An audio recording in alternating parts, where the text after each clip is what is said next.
नमस्कार दोस्तों, बुक चल रही है वीके जायसवाल, चैप्टर है केमिकल बॉन्डिंग। देखते हैं क्वेश्चन नंबर 106 और उससे आगे चलते हैं। V K Jaiswal chemical bonding question number 106 और उससे आगे क्वेश्चन नंबर 106 देखते हैं क्या कहता है दोस्तों।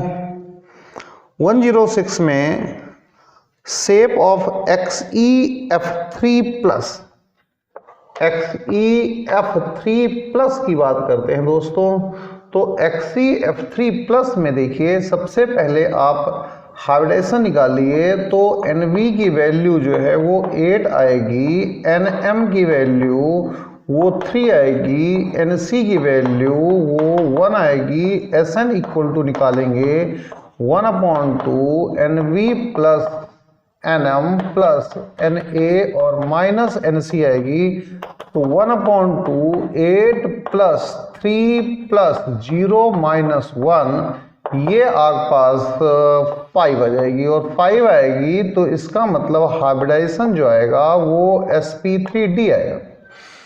अब इस केस में sp3d हाइब्रिडाइजेशन में जो हम एक्सपेक्टेड ज्योमेट्री है, वो ज्योमेट्री जो एक्सपेक्ट करते हैं दोस्तों वो TBP करते हैं, TBP ज्योमेट्री करते हैं एक्सपेक्ट। तो अब यहाँ पर देखो ये Xe है और यहाँ पर दोस्तों F है, यहाँ पर F है और यहाँ पर दोस्तों आप देखो तो F है।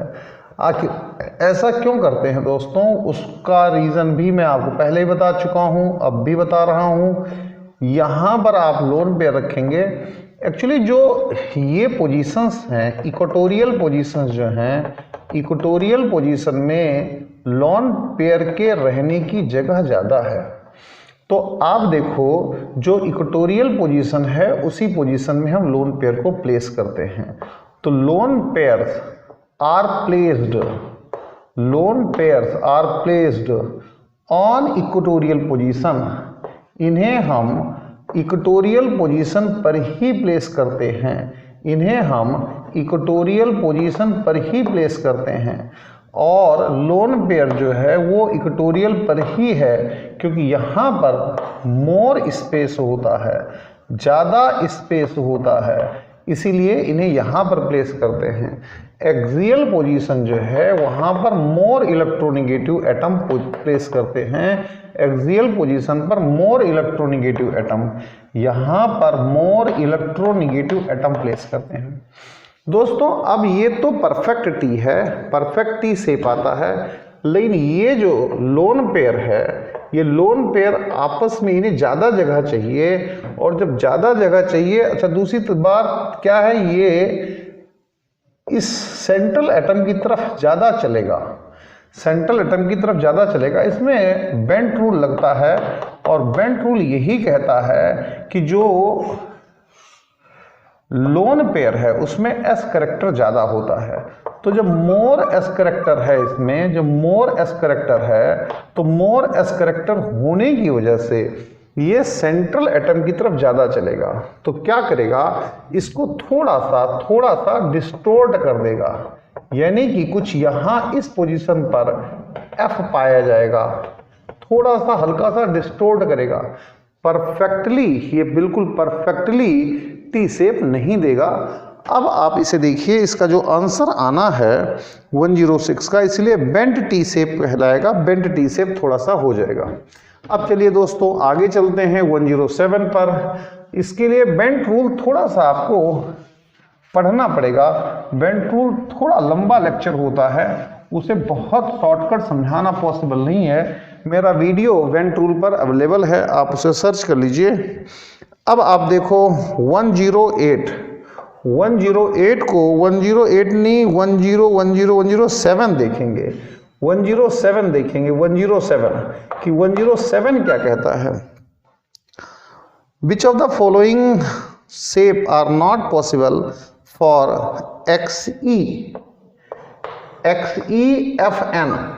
XeFn। यहाँ देखो बच्चों, एक आप XeF2 लो, कोई दिक्कत नहीं है, एक आप XeF4 लो, कोई दिक्कत नहीं है, एक आप XeF6 लो, कोई दिक्कत नहीं है। एक आप XeF6 के बाद चलिए XeF6 तक ले लो, बस यहाँ तक ले लो आप, ज़्यादा लंबा करने की जरूरत नहीं है। तो यहाँ पर जो हाइब्रिडाइजेशन होगा, यहाँ पर भी भाई देखो 8 और 2 10 हो गया, तो हाइब्रिडेशन यहाँ पर भी sp3d आएगा। हाइब्रिडेशन यहाँ पर देखेंगे 8 और 4, यहाँ पर जो है यहाँ पर हाइब्रिडेशन देखिए तो 8 और 4 12 आएगा, तो sp3d2 हो जाएगा, sp3d2 हो जाएगा।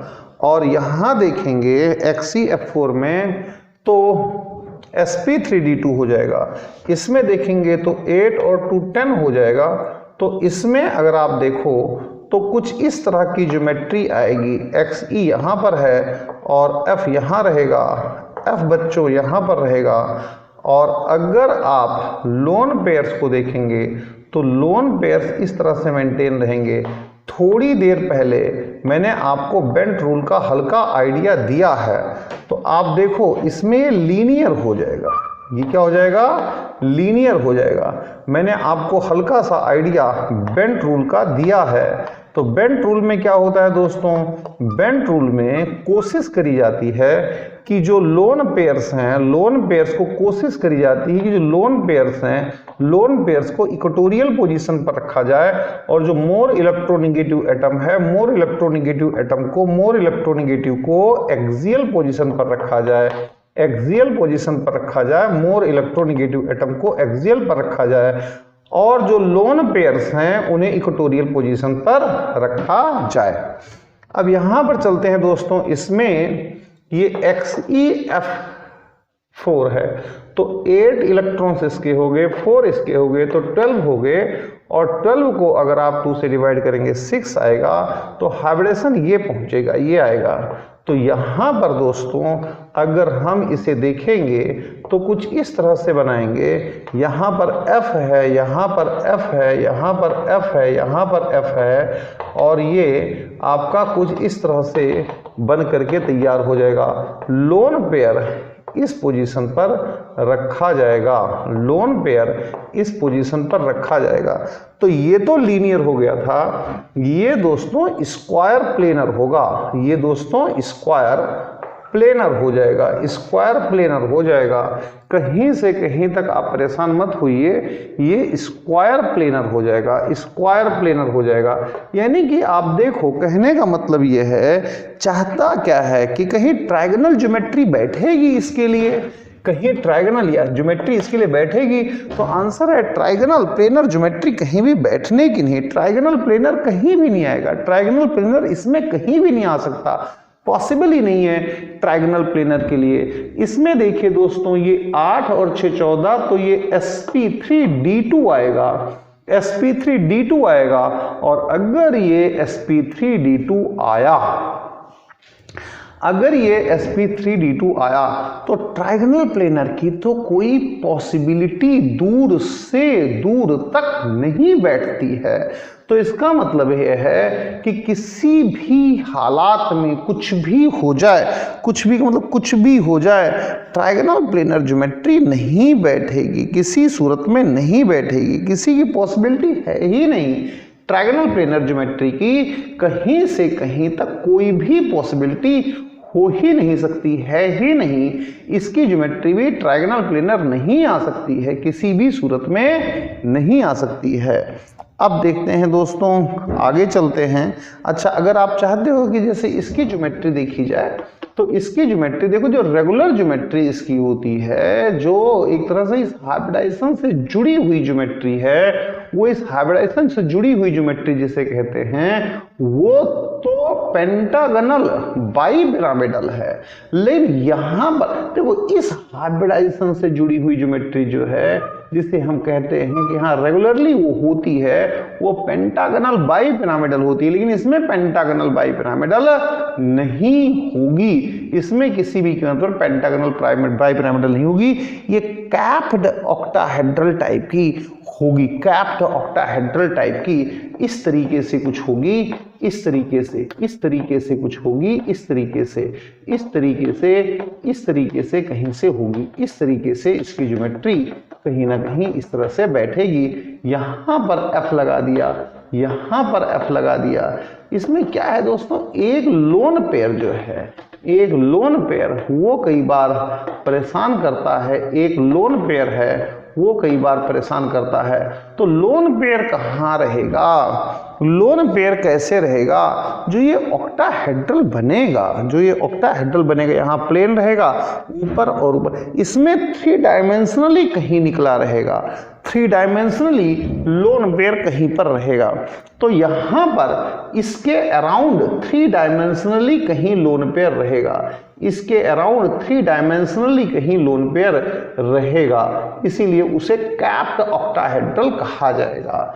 एक्सी के अराउंड इसमें जो बीच में केज बनेगा, केज, उस केज के अंदर लोन पेयर रहेगा, जो केज बनेगा पूरा पूरा उसके अंदर कहीं लोन पेयर रहेगा, जो होल बनेगी होल के अंदर लोन पेयर कहीं रहेगा। अब चलिए दोस्तों इसके बाद हम चलते हैं क्वेश्चन नंबर, ये 107 था, अब चलते हैं क्वेश्चन नंबर 108 पर। क्वेश्चन नंबर 108 क्या कहता है, ये BeCl2 इज नॉट आइसोस्ट्रक्चरल, ये कहता है BeCl2 is not isostructural, BeCl2 is not isostructural. तो BeCl2 जो है, BeCl2 देखो दोस्तों कुछ ऐसे होता है, BeCl2 कुछ ऐसे होता है, लीनियर होता है BeCl2 लीनियर होता है।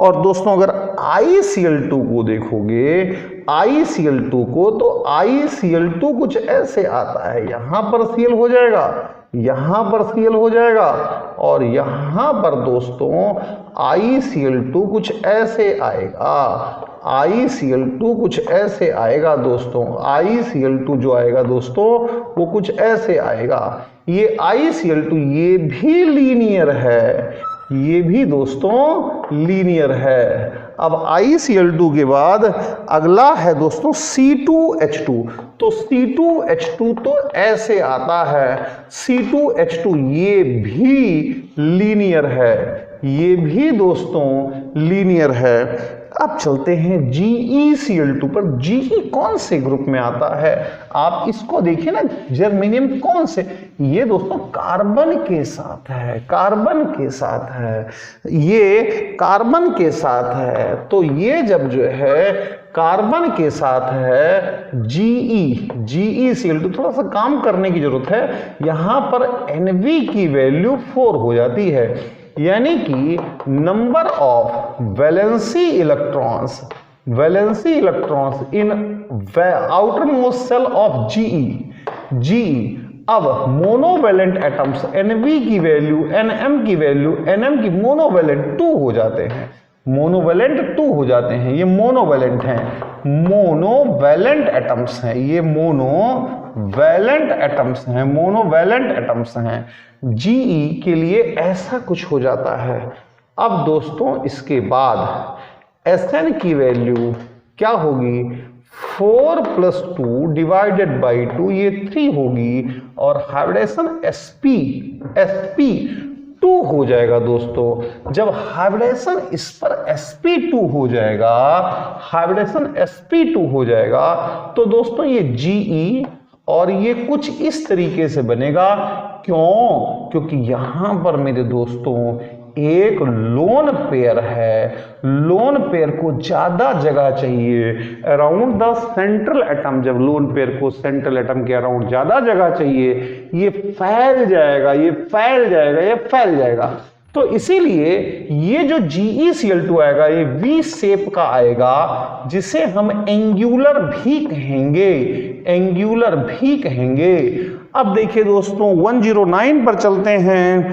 109 क्या कहता है, which of the statement is which statement true about most stable Lewis structure of CS2। CS2 के बारे में है। क्वेश्चन नंबर 109 जो है वो CS2 के लिए है, कार्बन डाइसल्फाइड के लिए है कि कार्बन 109 जो है दोस्तों वो कार्बन डाइसल्फाइड के लिए है। CS2 के लिए है। तो यहां पर sp हाइब्रिडेशन होता है और इस केस में जब यहां पर sp हाइब्रिडेशन होता है तो डबल बॉन्ड, सारे डबल बॉन्ड्स हैं, all bonds are double, all bonds are double, all bonds are double, all bonds are double. अब चलते हैं दोस्तों 110 पर, 110 पर चलते हैं और 110 पर क्या कहते हैं, XeF4 जो है वो XeF3+ में चला जाता है और XeF6 जो दोस्तों है वो XeF5+ में चला जाता है। तो कोई परेशानी की जरूरत नहीं है। यहां पर हाइब्रिडेशन निकालो तो यहां पर जब हाइब्रिडेशन निकालोगे तो 8 + 3 - 1 / 2 5 आ जाएगा। अब यहां पर आप हाइब्रिडेशन निकालेंगे तो हाइब्रिडेशन निकालने के लिए 8 +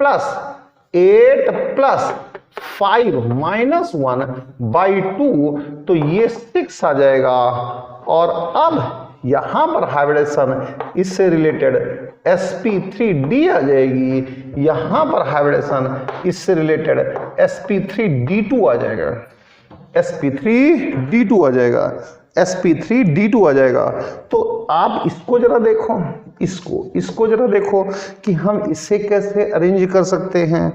तो यहां पर Xe ले लो, यहां पर F ले लो और यहां पर F ले लो। मैंने बताया था कि आपको थोड़ा सा इसमें बेंट रूल लगाना पड़ेगा। यहां पर लोन पेयर ले लो और यहां पर लोन पेयर ले लो। अभी थोड़ी देर पहले डिस्कस हुआ था तो ये थोड़ा ज्यादा जगह करेगा और ये कुछ ऐसे यहां थोड़ा सा से टिल्ट कर देगा इस तरीके से।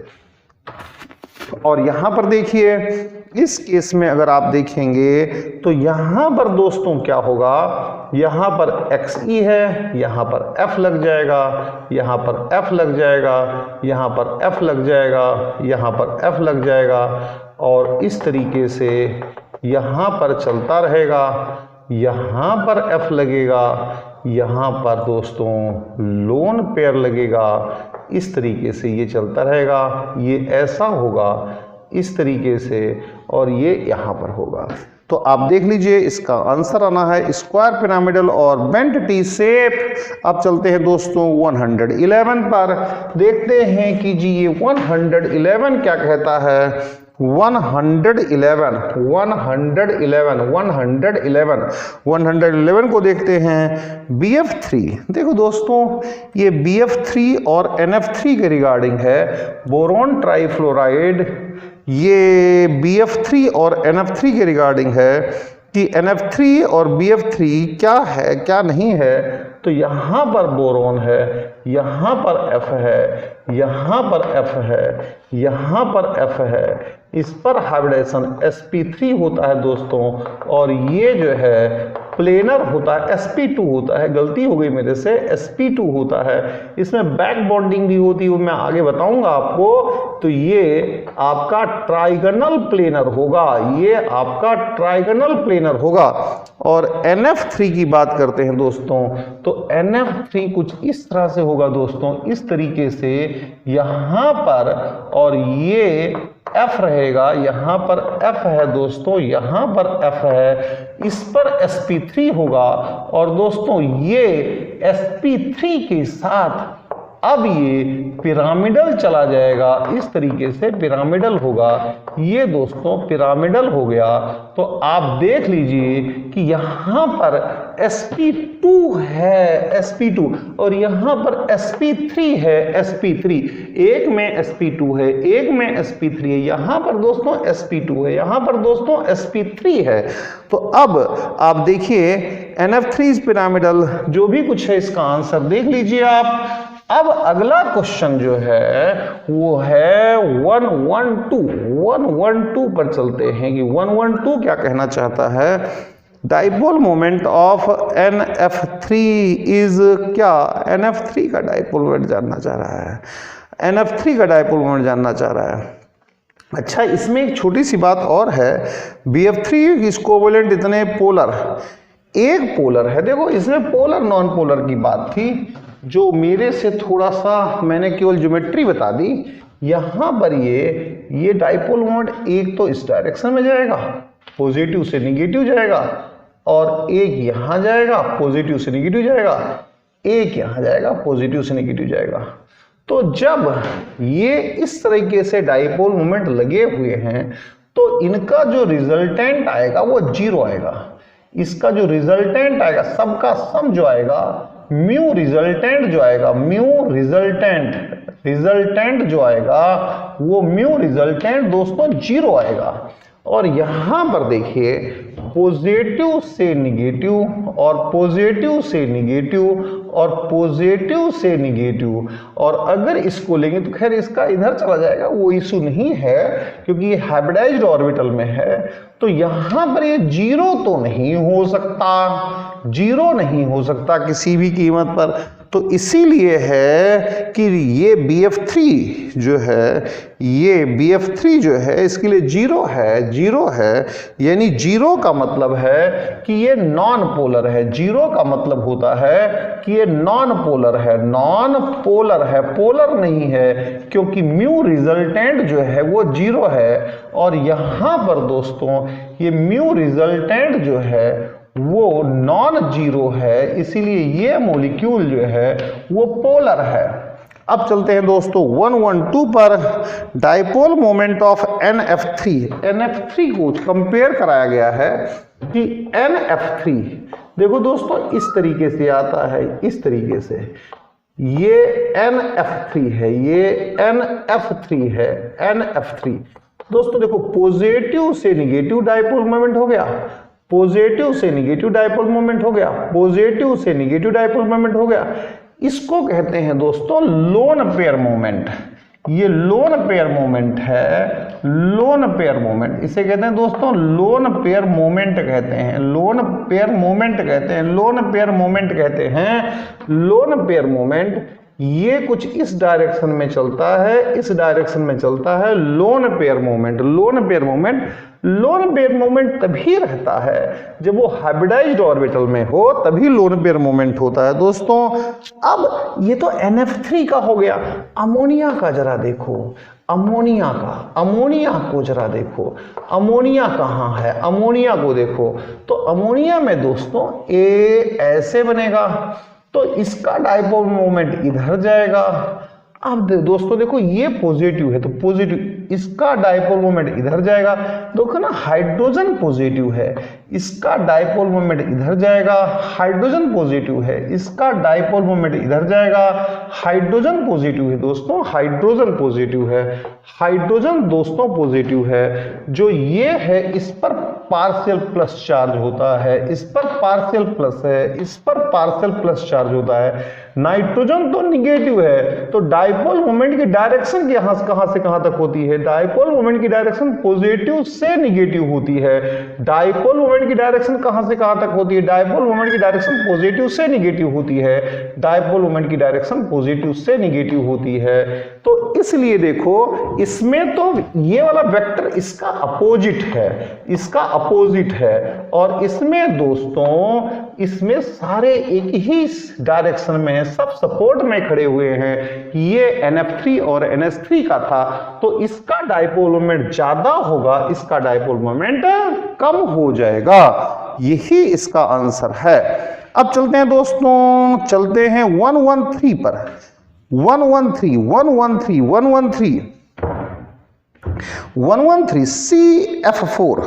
CF4 पर चलते हैं दोस्तों। 113 में CF4, 113 में दोस्तों CF4 है, तो C है और यहां पर F है। तो आप देख लीजिए यहां पर लगभग F है, यहां पर लगभग F है, यहां पर लगभग F है। ये इसका अपोजिट, तो ये इसका अपोजिट, तो ये इसका अपोजिट, तो ये दोस्तों इसका अपोजिट।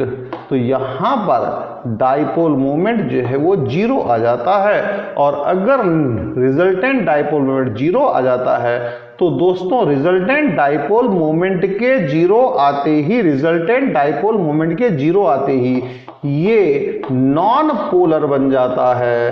रिजल्टेंट डाइपोल मोमेंट के जीरो आते ही ये नॉन पोलर बन जाता है। चलते हैं दोस्तों 114 पर, देखते हैं कि ये 114 क्या कहता है। देखते हैं 114 क्या कहता है।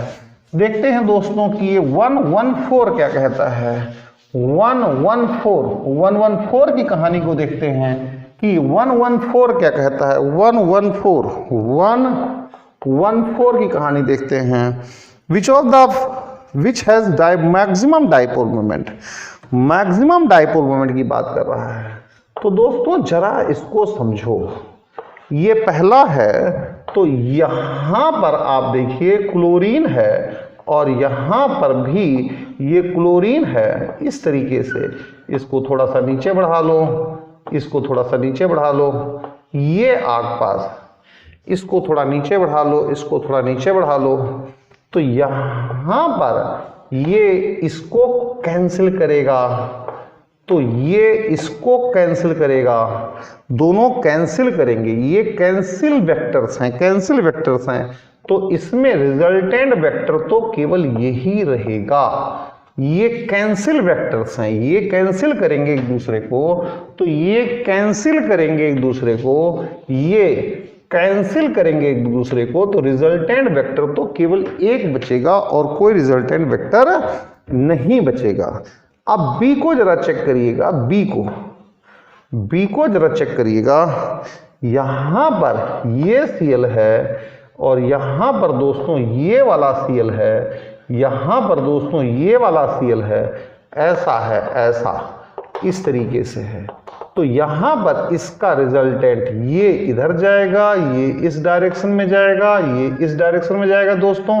तो यहां पर कैंसिल का चांस नहीं है किसी, तो इसी का शायद मैक्सिमम आ जाएगा, मैक्सिमम म्यू आ जाएगा। हालांकि मैं औरों को भी चेक करता हूं कि क्या मामला है, औरों को भी चेक करके बताता हूं। तो अब देखिए दोस्तों सी को भी देखो, सी को अगर आप देखेंगे सी को, तो सी तो इतना है कि उसका तो नियरली जीरो ही आ जाएगा, नियरली क्या 100% जीरो ही आ जाएगा। क्योंकि सी में क्या है दोस्तों, यहां पर अगर एक जुड़ा है तो इससे 120 पर ये जुड़ा हुआ है, इससे 120 पर ये जुड़ा हुआ है, ऐसे कुछ जुड़ा हुआ है, ऐसे कुछ इस तरह से 120 पर जुड़ा हुआ है, ऐसे कुछ जुड़ा हुआ है, ऐसे इस तरीके से जुड़ा हुआ है, ये 120 पर जुड़ा हुआ है। तो इन दोनों का सम कहाँ आएगा, कहीं ऐसे आ जाएगा, और ये दूसरे का एंटी वेक्टर हो जाएगा, कैंसिल वेक्टर हो जाएगा। तो ये इन दोनों का सम आ जाएगा, तो इसका तो म्यू जीरो आ जाएगा। अब एक और है, इसमें भी यही है कि इसका भी म्यू जीरो आना है। कैसे?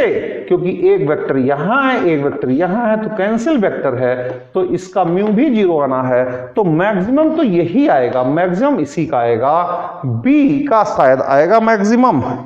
अब देखते हैं 115, देखते हैं दोस्तों कि 115 क्या कहता है। 115 देखते हैं दोस्तों, 115 क्या कहता है। 115 क्या कहता है। Which of the following compound is planar and non-polar? Planar है, प्लेनर।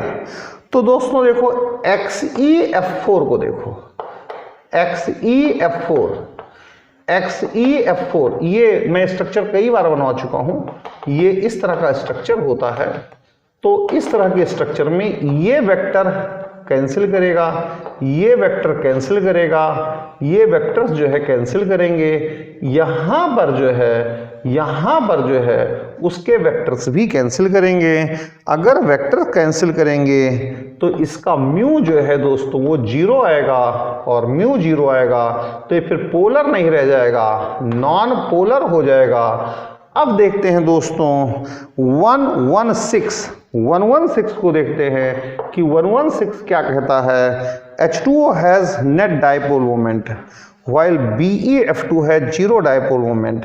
दोस्तों BeF2 लीनियर होता है, BeF2 लीनियर होता है, ये लीनियर होता है, 180 डिग्री का एंगल होता है, ये लीनियर होता है, 180 डिग्री का एंगल होता है, ये लीनियर होता है। तो यहां जो वेक्टर होगा वो दूसरे को कैंसिल कर देगा। यहां पर दोस्तों म्यू की वैल्यू जो है वो 0 हो जाएगी, म्यू की वैल्यू जो है वो 0 हो जाएगी, म्यू की वैल्यू जो है वो 0 हो जाएगी। पानी में देखते हैं दोस्तों, पानी में क्या होता है? पानी में ऐसा कुछ भी नहीं है। पानी में दोस्तों कुछ ऐसा है, यहां देखिए पॉजिटिव से निगेटिव, पॉजिटिव से निगेटिव, फिर एक लोन पेयर है उसका पॉजिटिव से निगेटिव, फिर एक और लोन पेयर है इसका, तो इसका तो म्यू 0 हो ही नहीं सकता। अब देखते हैं दोस्तों 117, देखते हैं 117 क्या कहता है, जिसमें जीरो डाइपोल मोमेंट छांटने हैं कि हाँ जी जीरो डाइपोल मोमेंट किसका किसका है। 117 में देखते हैं दोस्तों कि 117 में हमें जीरो डाइपोल मोमेंट किसका मिलता है। तो दोस्तों CO2 का डाइपोल मोमेंट ये 0 मिल जाता है, ये 0 मिल जाता है। इस तरह से वेक्टर्स होते हैं, CO2 का डाइपोल मोमेंट 0 हो जाता है। और BCl3 ये sp2 हाइब्रिडेशन होता है। तो sp2 हाइब्रिडेशन के लिए ये जो है दोस्तों प्लेनर हो जाता है। तो यहां से यहां पर एक, यहां से लेकर के यहां पर एक ऐसे, और यहां से लेकर के दोस्तों यहां पर एक ऐसे, इसके का भी 0 हो जाएगा क्योंकि सारे वेक्टर्स जो है एक दूसरे को ये काट देंगे, सारे वेक्टर्स जो है एक दूसरे को काट देंगे। अब चलते हैं दोस्तों 118 पर। 118 क्या कहता है? पोलर स्पीसीज, कौन सा स्पीसी पोलर है? और पेयर को देखना है, पेयर देखना है, पेयर पोलर, पेयर जो है वो पोलर होना चाहिए। पोलर पेयर देखना है, पेयर की तलाश करनी है, किसी एक को नहीं ढूंढना है, पेयर को ढूंढना है, पेयर होना चाहिए, पेयर। तो SO2 को देखो दोस्तों, तो SO2 कुछ इस तरह से है, SO2 कुछ इस तरह से है। देखो पॉजिटिव से निगेटिव, पॉजिटिव से निगेटिव, तो ये और इसका जो डाइपोल मोमेंट है ये ऐसे चला जाएगा। तो आप देखो 0 नहीं आएगा क्योंकि इसकी वैल्यू तो बहुत ज्यादा है, ये वैल्यू कम होती है।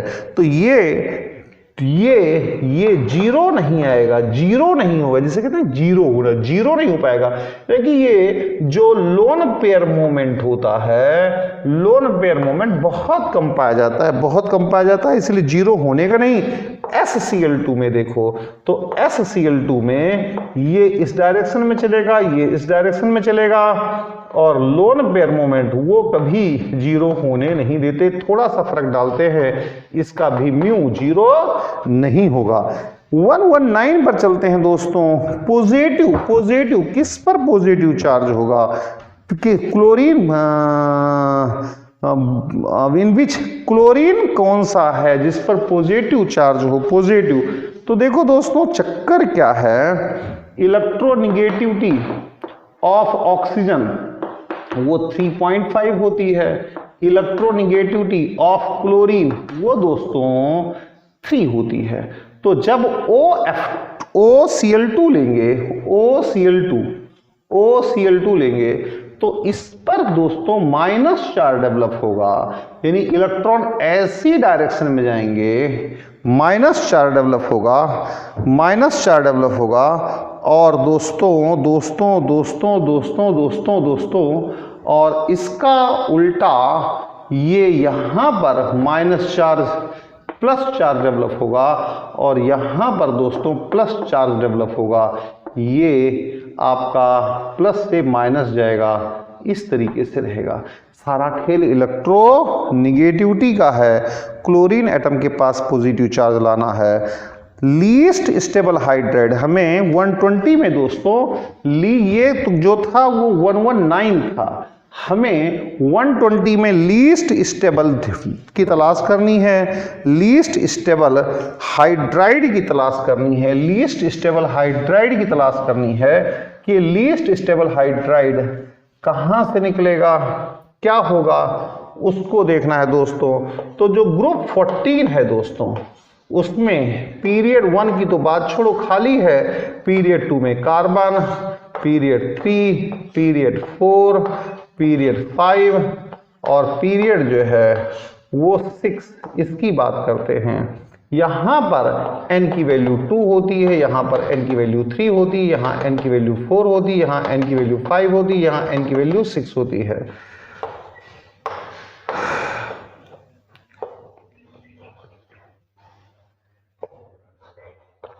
ये कार्बन, सिलिकॉन, जर्मेनियम, टिन और पीबी, ये carbon, silicon, germanium, tin, Sn और पीबी। तो आप जरा देखो, इससे बनेगा, इससे क्या बनेगा, इससे क्या बनेगा, इससे क्या बनेगा। यहां पर दोस्तों जो बनना है PbH4 बनना है, और यहां क्या बनना है, यहां पर दोस्तों SnH4 बनना है, यहां पर GeH4 बनना हाइड्राइड, यहां पर SiH4 बनना है, यहां पर CH4 बनना है, हाइड्राइड लाना है, हाइड्राइड। तो दोस्तों ये जो Pb है ये क्या इस्तेमाल करता है, 6 का इस्तेमाल करता है, और जो हाइड्रोजन है वो इस्तेमाल करता है 1 का। हाइड्रोजन जो है फर्स्ट सेल का इस्तेमाल करता है और ये 6th का। तो इसमें मिसमैचिंग बहुत ज्यादा है, मिसमैचिंग बहुत ज्यादा है, मिसमैचिंग बहुत ज्यादा है, मिसमैचिंग बहुत ज्यादा है। इसीलिए ये बॉन्ड सबसे वीक होगा, ये वीक बॉन्ड होगा, वीक बॉन्ड होगा। इसे कुछ इस तरीके से समझो, इसे कुछ इस तरीके से समझो कि जो आपके पास, इसे कुछ इस तरीके से समझो कि जो आपके पास Pb है ये H है, यानी यहां पर ये n=1 का इस्तेमाल करता है, तो ये n=6 का इस्तेमाल करता है। देखिए जरा कितना भयंकर फर्क है। यहां पर ये H है, इसको मैं नहीं लिखता हूं, केवल इसे लिखता हूं। ये मान लो हस्बैंड है और ये मान लीजिए वाइफ है। तो वाइफ जो है 6 फीट की है, हस्बैंड 1 फुट का है, तो कब तक इनका रिश्ता चलेगा? ये बहुत वीक रिश्ता होगा, ये बहुत वीक बॉन्ड होगा। जैसे ही इसे कोई दूसरा रास्ता मिलेगा ये बॉन्ड टूट जाएगा, तो सबसे वीक बॉन्ड ये हो जाएगा, क्योंकि इसमें मिसमैचिंग साइज का बहुत ज्यादा है। ये सबसे अनस्टेबल हाइड्राइड हो जाएगा, सबसे कम बॉन्ड एनर्जी इसी की होगी, ये सबसे कम लो बॉन्ड एनर्जी होगी, और ये मोस्ट अनस्टेबल होगा, फौरन टूट जाएगा, फौरन टूट जाएगा, क्योंकि मिसमैचिंग बहुत ज्यादा है, मिसमैचिंग कहीं ना कहीं बहुत ज्यादा है। तो क्वेश्चन नंबर 121 पर चलते हैं। Lowest O double bond O length, आपको O single bond O length, ना डबल है ना सिंगल है, O length, O bond length निकालनी है, O बॉन्ड लेंथ निकालनी है, O बॉन्ड लेंथ निकालनी है, O बॉन्ड लेंथ निकालनी है। तो ए ऑप्शन में क्या है दोस्तों, O है, सिंगल बॉन्ड O है, यहाँ पर F है और यहाँ पर F है। ये दोस्तों सिंगल बॉन्ड है, और सिंगल बॉन्ड का जो बॉन्ड ऑर्डर होता है आपको तो खैर थोड़ा बहुत मालूम होगा ही होगा, ये 1 होता है। बी में जो है दोस्तों वो O डबल बॉन्ड O है, और ये जो डबल बॉन्ड होता है, इस डबल बॉन्ड का जो ऑर्डर होता है, ये बॉन्ड ऑर्डर जो होता है, ये बॉन्ड ऑर्डर जो है दोस्तों ये 2 होता है। सी में क्या है दोस्तों, H2O2 है, ये इस तरीके से H2O2 है दोस्तों, H2O2, और ये यहाँ पर अगर आप देखोगे तो यहाँ पर जो बॉन्ड ऑर्डर है ये दोस्तों 1 है, 1 बॉन्ड ऑर्डर है, 1। डी ऑप्शन जो है उसे भी चेक करते हैं। डी ऑप्शन जो है दोस्तों वो है O3, ये O डबल बॉन्ड O, और ये आग पास माइनस है, यहाँ पर प्लस है। इसमें दोस्तों थोड़ा सा ध्यान देने की बात है कि ये ऐसे भी हो सकता है, इस तरीके से, यहाँ माइनस यहाँ प्लस, और जो रेजोनेंस होगा तो उस रेजोनेंस में इस तरीके से कहानी गढ़ी जा सकती है, इस तरीके से हो सकता है। तो यहाँ पर दोस्तों इस पर पार्शियल प्लस कर दो, इस पर पार्शियल माइनस कर दो, इस पर पार्शियल माइनस कर दो, तो ये दोस्तों पार्शियल डबल बॉन्ड है, पार्शियल डबल बॉन्ड है। इस पार्शियल डबल बॉन्ड का मतलब ये होता है, इस पार्शियल डबल बॉन्ड की मीनिंग क्या होती है दोस्तों? इस पार्शियल डबल बॉन्ड की जो मीनिंग है वो ये है कि बॉन्ड ऑर्डर 2 से तो कम है, लेकिन बॉन्ड ऑर्डर 2 से कम है, लेकिन बॉन्ड ऑर्डर 1 से ज़्यादा है। हमेशा इसकी यही मीनिंग होती है। मैं एग्जैक्ट वैल्यू नहीं लिख रहा हूँ, वैसे एग्जैक्ट वैल्यू इसकी 1.5 आएगी, वो नहीं लिख रहा हूँ। हमें निकालना क्या है? लोवेस्ट बॉन्ड लेंथ निकालनी है। तो देखो दोस्तों, जो बॉन्ड लेंथ होती है वो बॉन्ड ऑर्डर के इनवर्सली प्रोपोर्शनल होती है। इस तरीके से अगर आप देखें तो जो ओ डबल बॉन्ड ओ है, इसमें आपको लोवेस्ट बॉन्ड लेंथ मिल जाएगी। क्या मिल जाएगी? लोवेस्ट बॉन्ड लेंथ जो है वो इसकी मिल जाएगी, लोवेस्ट बॉन्ड लेंथ मिल जाएगी। अगर आपको थोड़ा सा दिक्कत हो रही है तो यहाँ पर मैं बिल्कुल करेक्ट बॉन्ड ऑर्डर भी लिख देता हूँ। सही बॉन्ड ऑर्डर यहाँ पर 1.5 के अप्रॉक्स आएगा। इसका सही बॉन्ड ऑर्डर दोस्तों मैं लिख ही देता हूँ, 1.5 के अप्रॉक्स आएगा। तो इस तरीके से आप देख लो कि कहाँ बॉन्ड ऑर्डर कम है। जहाँ बॉन्ड ऑर्डर कम होगा वही जो है लोवेस्ट बॉन्ड लेंथ आ जाएगी दोस्तों। तो ये जो है आंसर आ जाएगा और यही लोवेस्ट बॉन्ड लेंथ हो जाएगी। जो गिवन है उसमें लोवेस्ट बॉन्ड लेंथ इसी की आएगी, लोवेस्ट बॉन्ड लेंथ इसी की आएगी। अब दोस्तों चलते हैं क्वेश्चन नंबर 122 पर चलते हैं। क्वेश्चन नंबर 122 पर चलते हैं दोस्तों। क्वेश्चन नंबर 122 पर चलते हैं। क्वेश्चन नंबर 122 पर चलते हैं। देखते हैं कि क्वेश्चन नंबर 122 क्या कहता है। 122 में क्या है दोस्तों? विच of the following least bond angle, smallest bond angle, इसमें कह रहा है आपको स्मॉलेस्ट बॉन्ड एंगल की तलाश करनी है। जो भी कुछ ढूंढना हुआ करे उसे आप अच्छी तरीके से मार्क कर लिया करो। इसको मार्क कर लो कि तलाशना क्या है, लोवेस्ट बॉन्ड एंगल की तलाश करनी है दोस्तों, लोवेस्ट बॉन्ड एंगल की। देखो दोस्तों, एक बात आप अच्छी तरह से याद कर लो कि आपको डिस्टेंस देखनी आनी चाहिए। डिस्टेंस मैटर करती है, क्योंकि जितनी ज़्यादा कूलम्स लॉ क्या कहता है, मैं इसे थोड़ा सा टच नहीं करना चाह रहा था क्योंकि टाइम बहुत लगता है।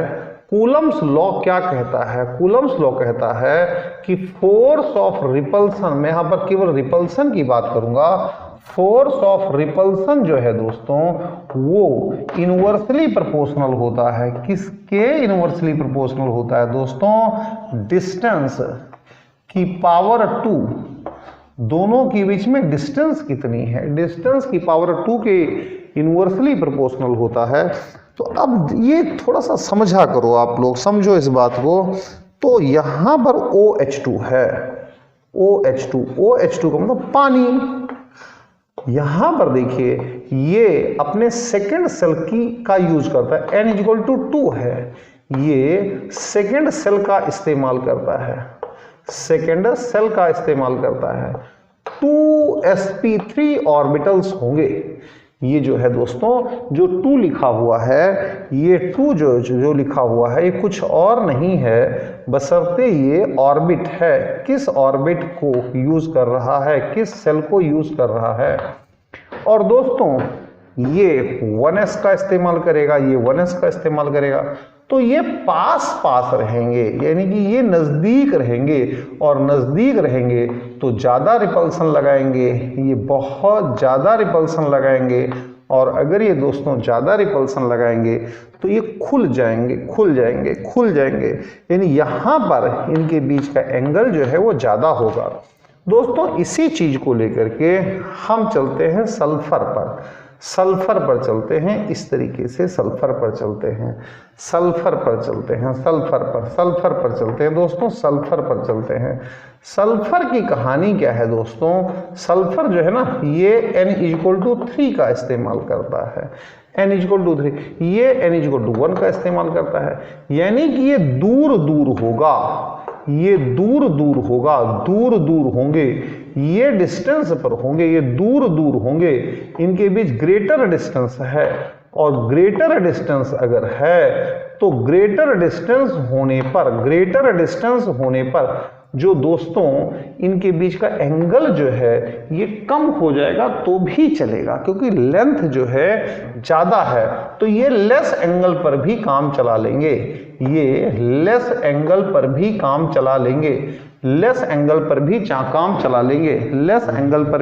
चला लेंगे, कम एंगल होगा तो भी ये काम चला लेंगे। इसे इस तरह समझो आप अच्छी तरीके से कि मान लो ये है, ऐसा कुछ समझने की कोशिश करिएगा। मान लो कुछ यहाँ पर है, तो अगर कोई चीज़ यहाँ और यहाँ है तो डिस्टेंस ज़्यादा है, तो ये लेस एंगल पर भी काम चल, डिस्टेंस ज़्यादा रहेगी।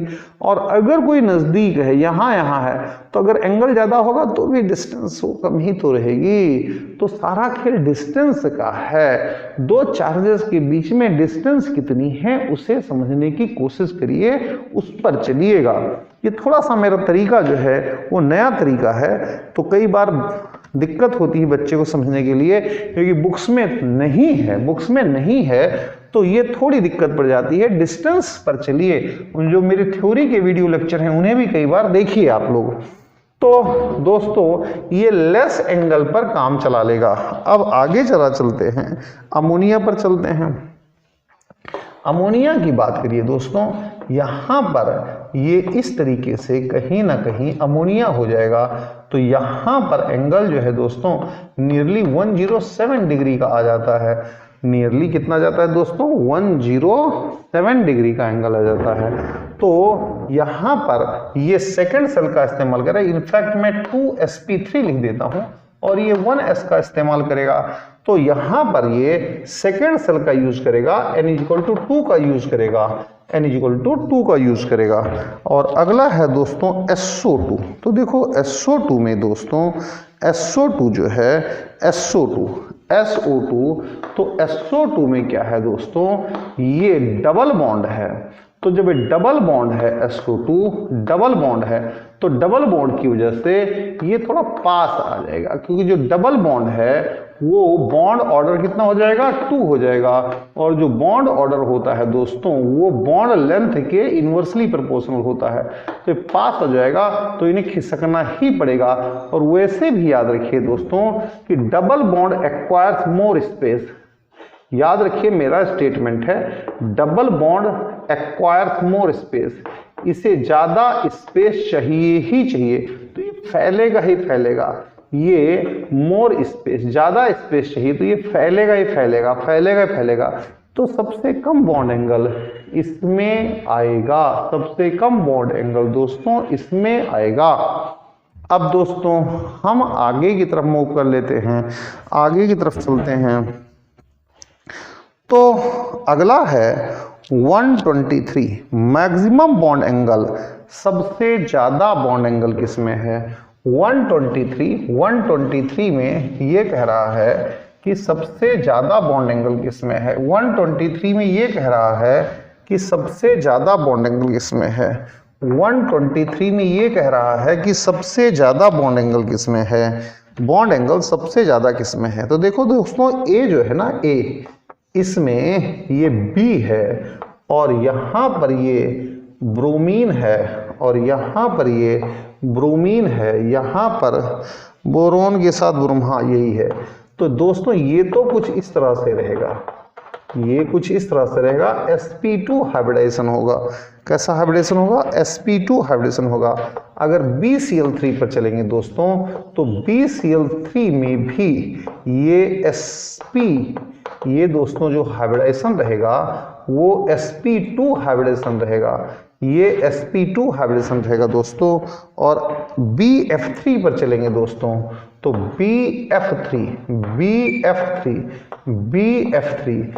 BF3 में दोस्तों इस पर भी sp2 हाइब्रिडेशन रहेगा, sp2 हाइब्रिडेशन रहेगा। तो सभी पर sp2 हाइब्रिडेशन है, तो इसमें तो बॉन्ड एंगल सब में सेम हो जाएंगे, तो मैक्सिमम कहना तो बेवकूफ़ी है, इसलिए डी आंसर है। नन ऑफ दी सभी में इक्वल रहेगा, सभी में क्या रहेगा बच्चों, इक्वल रहेगा। अब चलते हैं क्वेश्चन नंबर 124 पर, देखते हैं कि क्वेश्चन नंबर 124 क्या कहता है।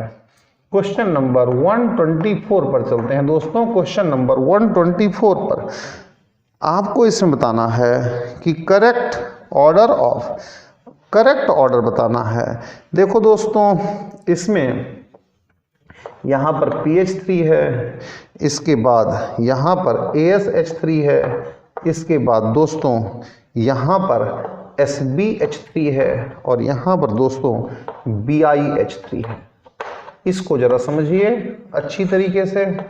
इसमें एक एलिमेंट को छोड़ दिया, एक कंपाउंड को छोड़ दिया है, एक एलिमेंट नाइट्रोजन वाले को छोड़ दिया है। चलिए, हमें भी कोई लेना देना नहीं है। यहाँ पर P1 है, P1 का मतलब N की वैल्यू 1 है, यहाँ P2 है, इसका मतलब N की वैल्यू 2 है, यहाँ पर P3 है, इसका मतलब N की वैल्यू 3 है, यहाँ पर P4 है, यहाँ इसका मतलब N की वैल्यू 4 है, और यहाँ पर दोस्तों P5 है, इसका मतलब N की वैल्यू 5 है, यहाँ पर P6 है, इसका मतलब N की वैल्यू 6 है। यहाँ पर दोस्तों ये ग्रुप 15 है, ये ग्रुप 15 है, ये ग्रुप 15 है, ये ग्रुप जो है वो 15 है।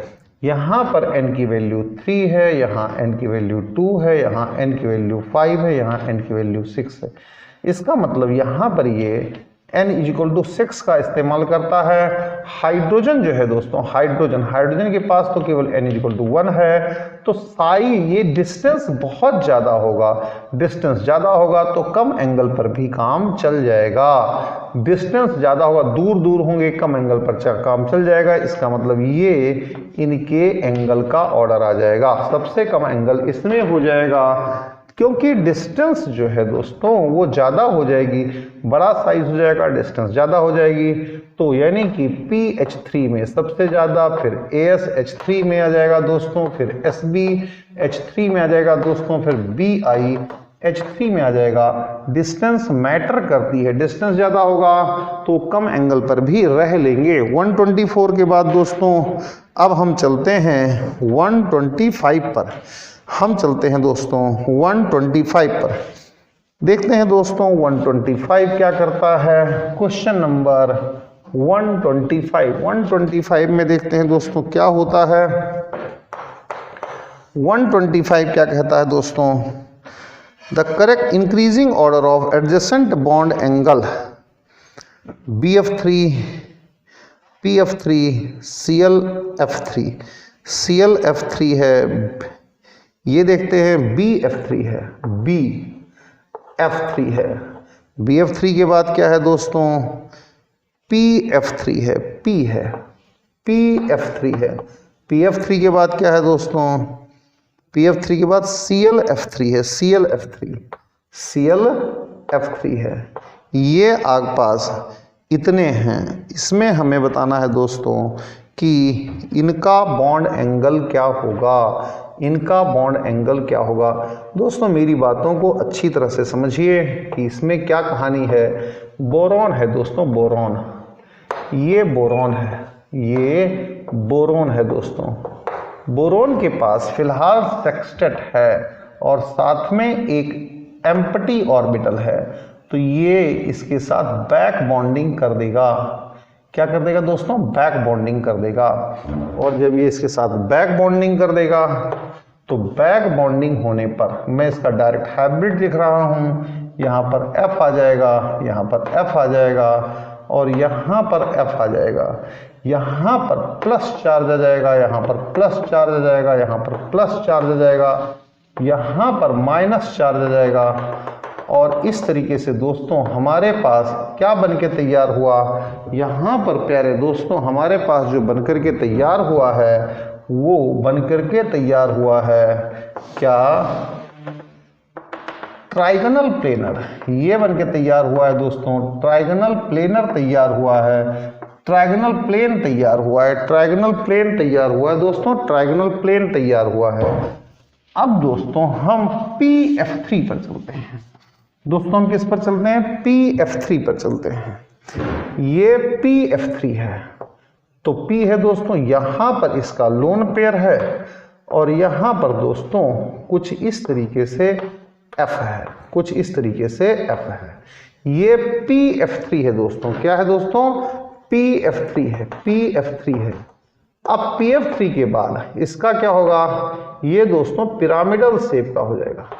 कैसा हो जाएगा? पिरामिडल शेप का हो जाएगा। PF3 है। फिर दोस्तों है ClF3, Cl, और यहां पर दोस्तों F है, यहां पर दोस्तों F है और यहां पर दोस्तों F है। ClF3 है दोस्तों, ClF3 है, ClF3, ClF3 है। अब ClF3 में क्या है कि देखो यहां पर जो है आपके पास लोन पेयर है, लोन पेयर खाली हैं, लोन पेयर खाली हैं, लोन पेयर हैं।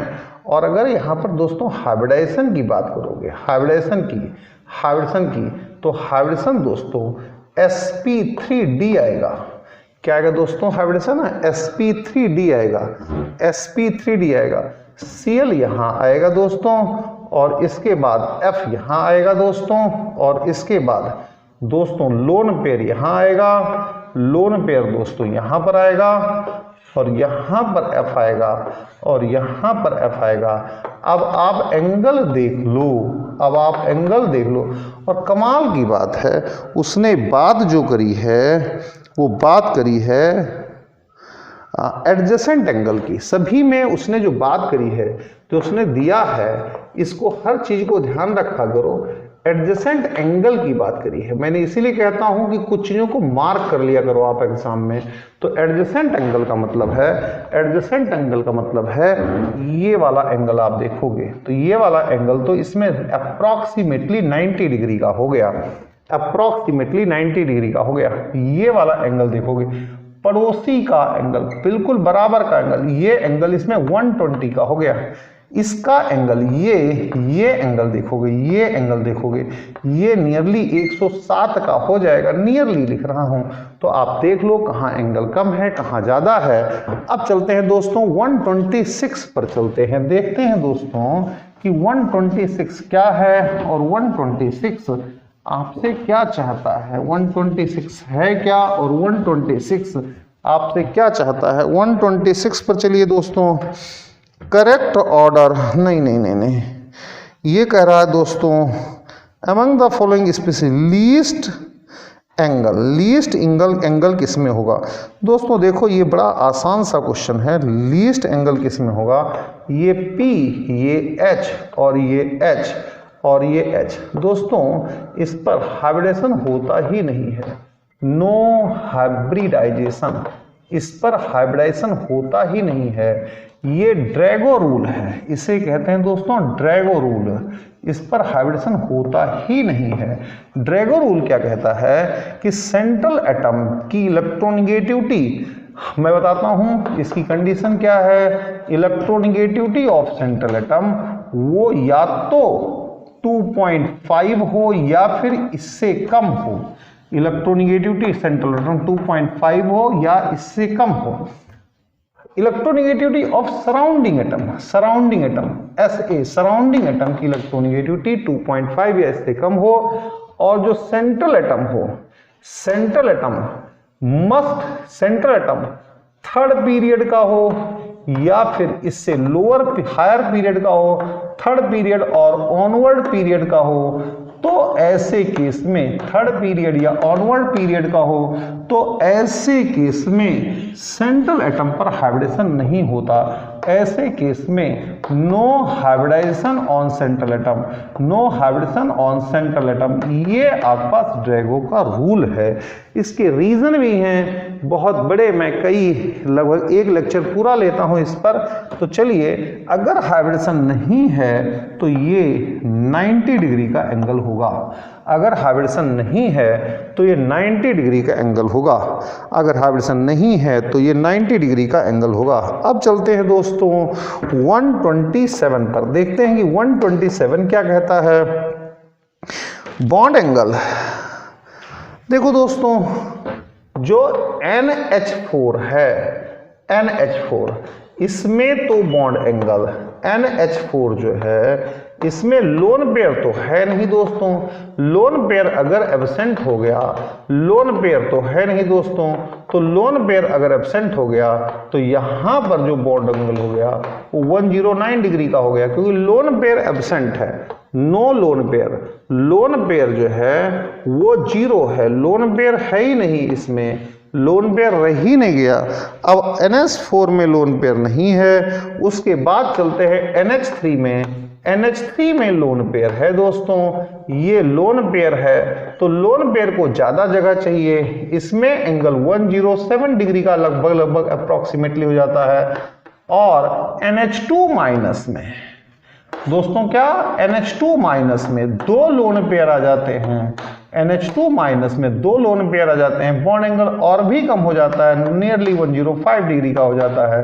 लोन पेयर 2 आगे, लोन पेयर 2 आगे, तो जो लोन पेयर है तो लोन पेयर को फैलेंगे, और लोन पेयर फैलेंगे तो बॉन्ड पेयर को सिकुड़ना पड़ेगा, ये सिकुड़ेगा, ये सिकुड़ जाएगा, ये फैलेगा, ये फैलेगा, ये फैल जाएगा, तो इसे सिकुड़ना पड़ेगा, ये इसका रीजन है। अब चलते हैं दोस्तों 130 पर, नहीं 128 पर, सॉरी 128 पर चलते हैं। किस पर चलते हैं दोस्तों, 128 पर चलते हैं। देखते हैं कि 128 क्या कहता है। क्वेश्चन नंबर 128, क्वेश्चन नंबर 128 में क्या है दोस्तों, इस पर चलते हैं। मीथेन की बात है, 128 में मीथेन के बारे में कुछ है, मीथेन की बात है। ये दोस्तों मीथेन है, ये दोस्तों मीथेन है। मीथेन में 109 डिग्री का है, क्योंकि इसमें 0 लोन पेयर हैं, 0 लोन पेयर हैं, लोन पेयर 0 है, लोन पेयर फैलेंगे नहीं। अब दोस्तों इसके बाद है पानी।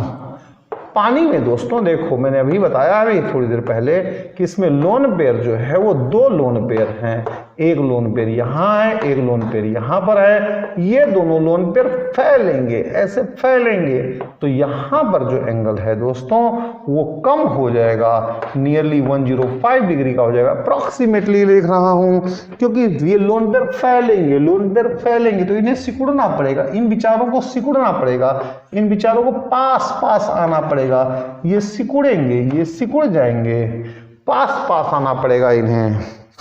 अब चलते हैं दोस्तों 129 पर having largest angle, largest angle. तो दोस्तों देखो, इसका तो मैंने बता दिया आपको, बताते बताते थक चुका हूं।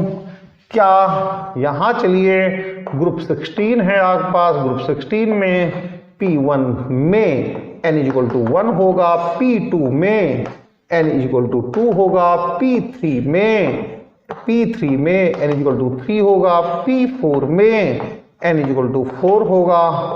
ऐसा यहाँ ऑक्सीजन है, सल्फर है, और यहाँ पर सेलेनियम है, और यहाँ P5 में n = 5 होगा।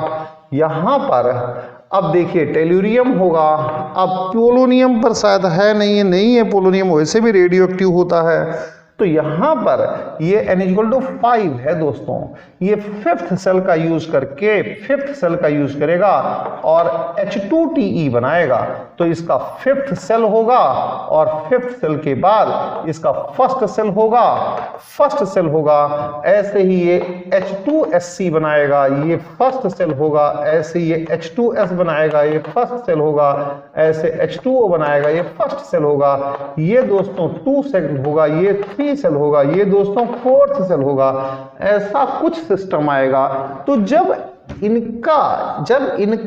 जब इनका साइज बढ़ेगा, जब इनका साइज बढ़ेगा तो वो थोड़ा सा कम जब डिस्टेंस बढ़ जाएगी तो कम एंगल पर रह लेंगे, जब डिस्टेंस बढ़ जाएगी तो कम एंगल पर रह लेंगे, जब डिस्टेंस बढ़ जाएगी तो कम एंगल पर भी रह लेंगे, जब डिस्टेंस बढ़ जाएगी तो कम एंगल पर भी रह लेंगे, जब डिस्टेंस बढ़ जाएगी तो कम एंगल पर रह लेंगे। H2O में ज्यादा एंगल होगा, H2S में उससे कम होगा, H2SC में उससे कम होगा और H2TE में सबसे कम होगा।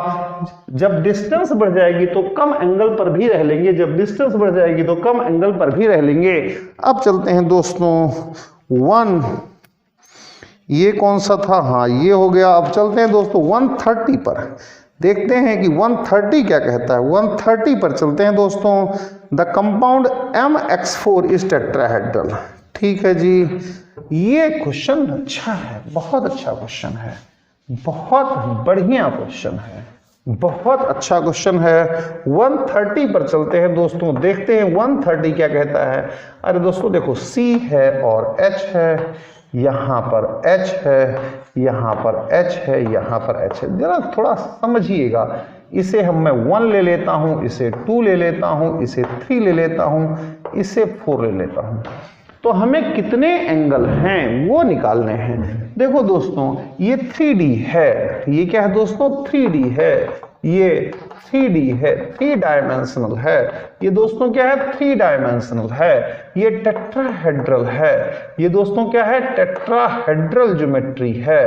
क्या है दोस्तों टेट्राहेड्रल है। दोस्तों क्या है ये टेट्राहेड्रल है। दोस्तों ये टेट्राहेड्रल ज्योमेट्री है। एक के साथ 2 रह सकता है, इसके बीच का एंगल देख लो। एक के साथ 3 हो सकता है, इसके बीच का एंगल देख लो। एक के साथ फर्स्ट के साथ 4th हो सकता है, इसका एंगल देख लो। ये 3 एंगल हो गए, 3 एंगल तो ये हो गए। अब दोस्तों 2 के साथ 3 हो सकता है, इसका एंगल देख लो। फिर 2 के साथ 4 हो सकता है, इसका एंगल देख लो। अब 2 के साथ और तो कुछ है नहीं, 2 के साथ 3 है, 2 के साथ 4 है, 2 के साथ 1 तो पहले ही आ चुका है, ये तो ये 2 एंगल हो गए। अब दोस्तों चलिए, अब 3 के साथ 4 हो सकता है, एक एंगल ये आ गया। 3 के साथ 2 पहले आ गया और तो आ गए, तो total number of angles, total number of angles, total number of angles, total number of angles, total number of angles, ये 3 + 2 + 1 6 आएंगे। टोटल नंबर ऑफ एंगल्स दोस्तों इस तरह से 6 आएंगे, 6 आएंगे, 6 आएंगे। अब चलते हैं दोस्तों क्वेश्चन नंबर 131 पर चलते हैं। 131 पर चलते हैं, 131 पर चलते हैं, 131 पर चलते हैं दोस्तों। क्या है एंगल ज्यादा किसमें? अरे भैया less lone pair, less number of lone pair, greater is angle, greater is bond angle. ऐसे बना लो तो किसमें होंगे less number of lone pair? Less number of lone pair तो NO2+ में होंगे, क्योंकि इसका इलेक्ट्रॉन बाहर निकाला गया है। Electron is removed, electron is removed, electron is removed, electron को बाहर निकाला गया है। तो less number of lone pairs तो ग्रेटर इज बॉन्ड एंगल। अब चलते हैं दोस्तों क्वेश्चन नंबर 132 पर, देखते हैं कि क्वेश्चन नंबर 132 क्या कहता है। 132 कहता है एंगल का ऑर्डर पूछ रहा है। तो देखो इसे तो कराते कराते दोस्तों मैं थक गया हूं। एंगल का ऑर्डर पूछ रहा है, एंगल का, जहां ज्यादा जगह होगी वहां कम एंगल पर रह लेंगे।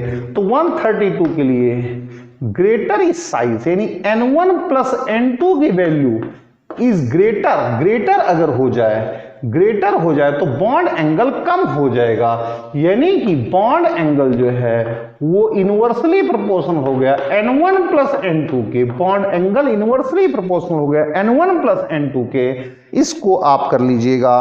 आप देखिए H3TE, H3Te प्लस, फिर इसके बाद H3SC प्लस, फिर H3S प्लस और फिर H2O प्लस, H3O प्लस। तो यहां पर देखो ये N1 की वैल्यू 1 है, N1 की वैल्यू 2 है और N2 की वैल्यू 1 है, तो दोनों का सम 3 आ गया। यहां पर देखिए N1 की वैल्यू 3 है, N2 की वैल्यू 1 है, तो इनका सम जो है 4 आ गया। यहां पर देखिए N1 की वैल्यू ये 4 है, N2 की वैल्यू ये 1 है, दोनों का सम 5 आ गया। यहां पर N1 की वैल्यू 5 है, N2 की वैल्यू आपके पास 1 है, तो दोनों का सम 6 आ गया। अब चलते हैं दोस्तों 133 पर, देखते हैं दोस्तों कि 133 क्या कहता है। Which of the following attraction is strongest, कौन सा अट्रैक्शन स्ट्रॉन्ग है, कौन सा अट्रैक्शन स्ट्रॉन्ग है। तो देखो दोस्तों Cl माइनस है और ये आपके पास H प्लस है, O है और H प्लस है, तो अब आप देख लो माइनस प्लस में स्ट्रॉन्ग अट्रैक्शन होगा, ये स्ट्रॉन्ग अट्रैक्शन हो गया, ये स्ट्रॉन्ग अट्रैक्शन हो गया। अब दोस्तों इसके बाद चलते हैं 134 में, कौन डिस्टिल्ड हो जाएगा पहले, कौन डिस्टिल्ड हो जाएगा, डिस्टिल्ड कौन हो जाएगा, जो सबसे हल्का होगा वो जल्दी डिस्टिल्ड हो जाएगा, जो सबसे हल्का होगा, जिसमें जो फोर्सेस हैं वो वीक होंगे।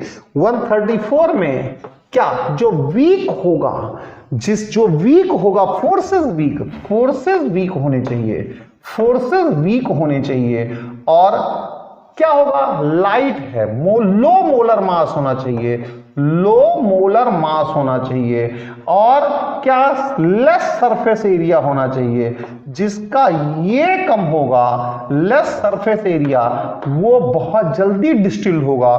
तो ऐसे में तो H2 ही है, ऐसे में तो H2 ही है, H2 ही है। अब चलते हैं दोस्तों 135 पर कि 135 क्या कहता है। 135 में देखते हैं कि 135 क्या कहता है।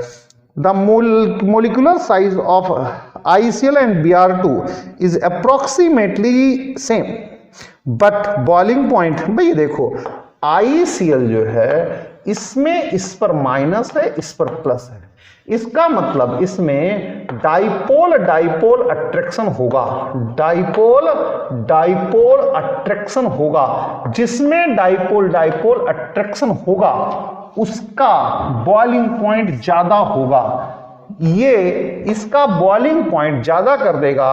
और Br2 जो है इसमें डाइपोल अट्रैक्शन नहीं होगा, इसीलिए इसमें बॉइलिंग पॉइंट कम हो जाएगा। No dipole attraction, no dipole attraction, dipole attraction नहीं होगा, इसीलिए इसका बॉइलिंग पॉइंट कम हो जाएगा, इसका बॉइलिंग पॉइंट ज्यादा हो जाएगा। सारा खेल अट्रैक्शन का है। और कुछ पूछ रहा है पोलर, भाई देखो ठीक बात है, ये पोलर भी है, म्यू की वैल्यू इसकी 0 नहीं होगी, और यहां पर देखो ये तो म्यू की वैल्यू 0 हो जाएगी, म्यू की वैल्यू 0 हो जाएगी।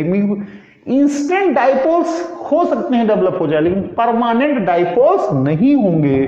There are no permanent dipoles, there are no permanent dipoles, इसमें परमानेंट डाइपोल्स नहीं होंगे।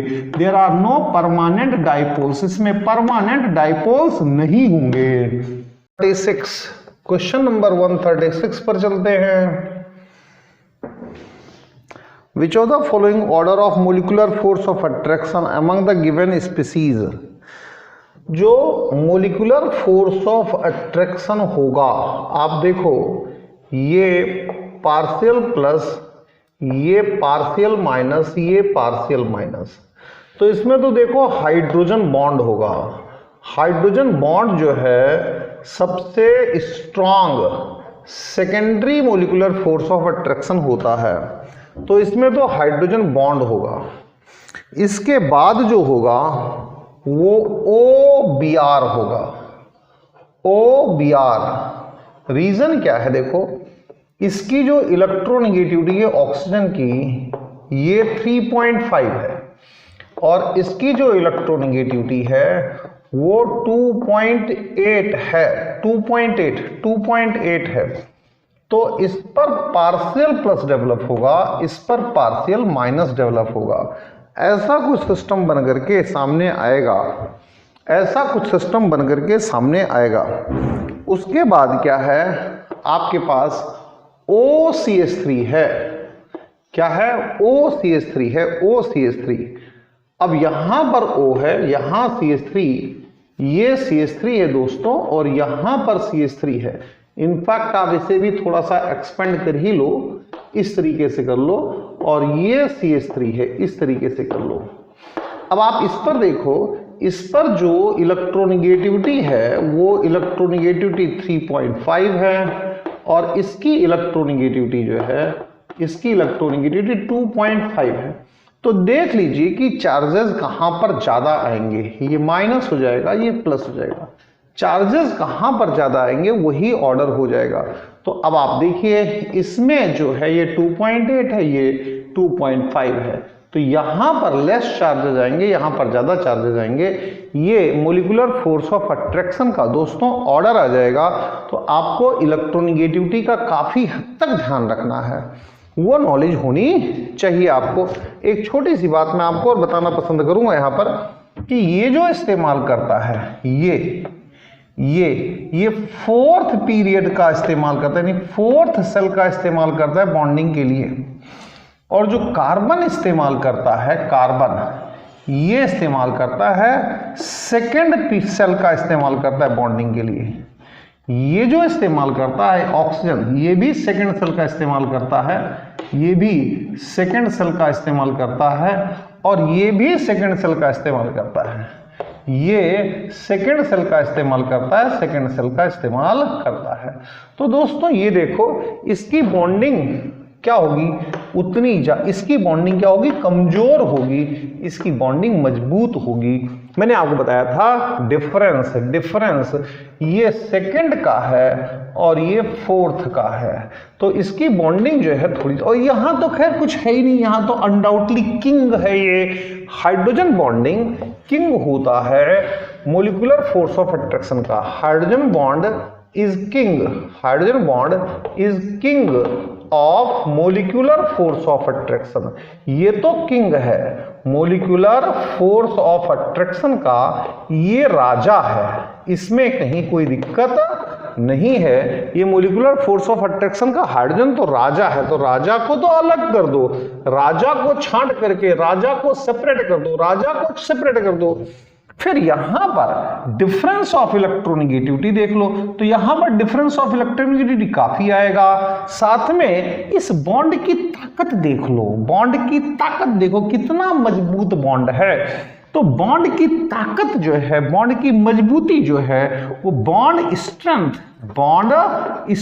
जो है, बॉन्ड की जो ताकत है, वो बॉन्ड स्ट्रेंथ, बॉन्ड की जो ताकत है वो N1 N2 के इनवर्सली प्रोपोर्शनल होता है। बॉन्ड की जो ताकत है, ताकत ऑफ बॉन्ड, ताकत, तो आप देखो यहां पर ये बॉन्ड ताकतवर ज्यादा है नहीं, यहां पर ज्यादा ताकतवर है। भाई देखो यहां पर फोर्थ और ये सेकंड है, तो यहां पर बॉन्ड की ताकत वो 6 के प्रोपोर्शनल, इनवर्सली प्रोपोर्शनल होगी। यहां पर जो बॉन्ड की ताकत है वो 4 के इनवर्सली प्रोपोर्शनल होगी। तो आप देखो ये वीक होगा, ये कमजोर बॉन्ड होगा, और कमजोर बॉन्ड होने की वजह से यहां पर पोलरिटी ज्यादा डेवलप होगी। जब ज्यादा पोलरिटी डेवलप हो जाएगी तो force of attraction, molecular force of attraction भी ज्यादा हो जाएगा। अब चलते हैं दोस्तों क्वेश्चन नंबर 137 पर, देखते हैं दोस्तों कि क्वेश्चन नंबर 137 क्या कहता है।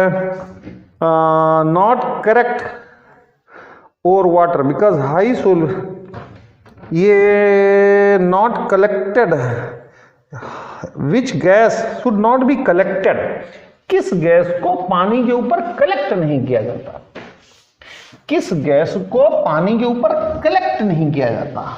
किस गैस को पानी के ऊपर कलेक्ट नहीं किया जाता? पानी के ऊपर कलेक्ट करने की बात है कि पानी के ऊपर किस गैस को हम कलेक्ट नहीं करते हैं, पानी के ऊपर किस गैस को हम कलेक्ट नहीं करते हैं।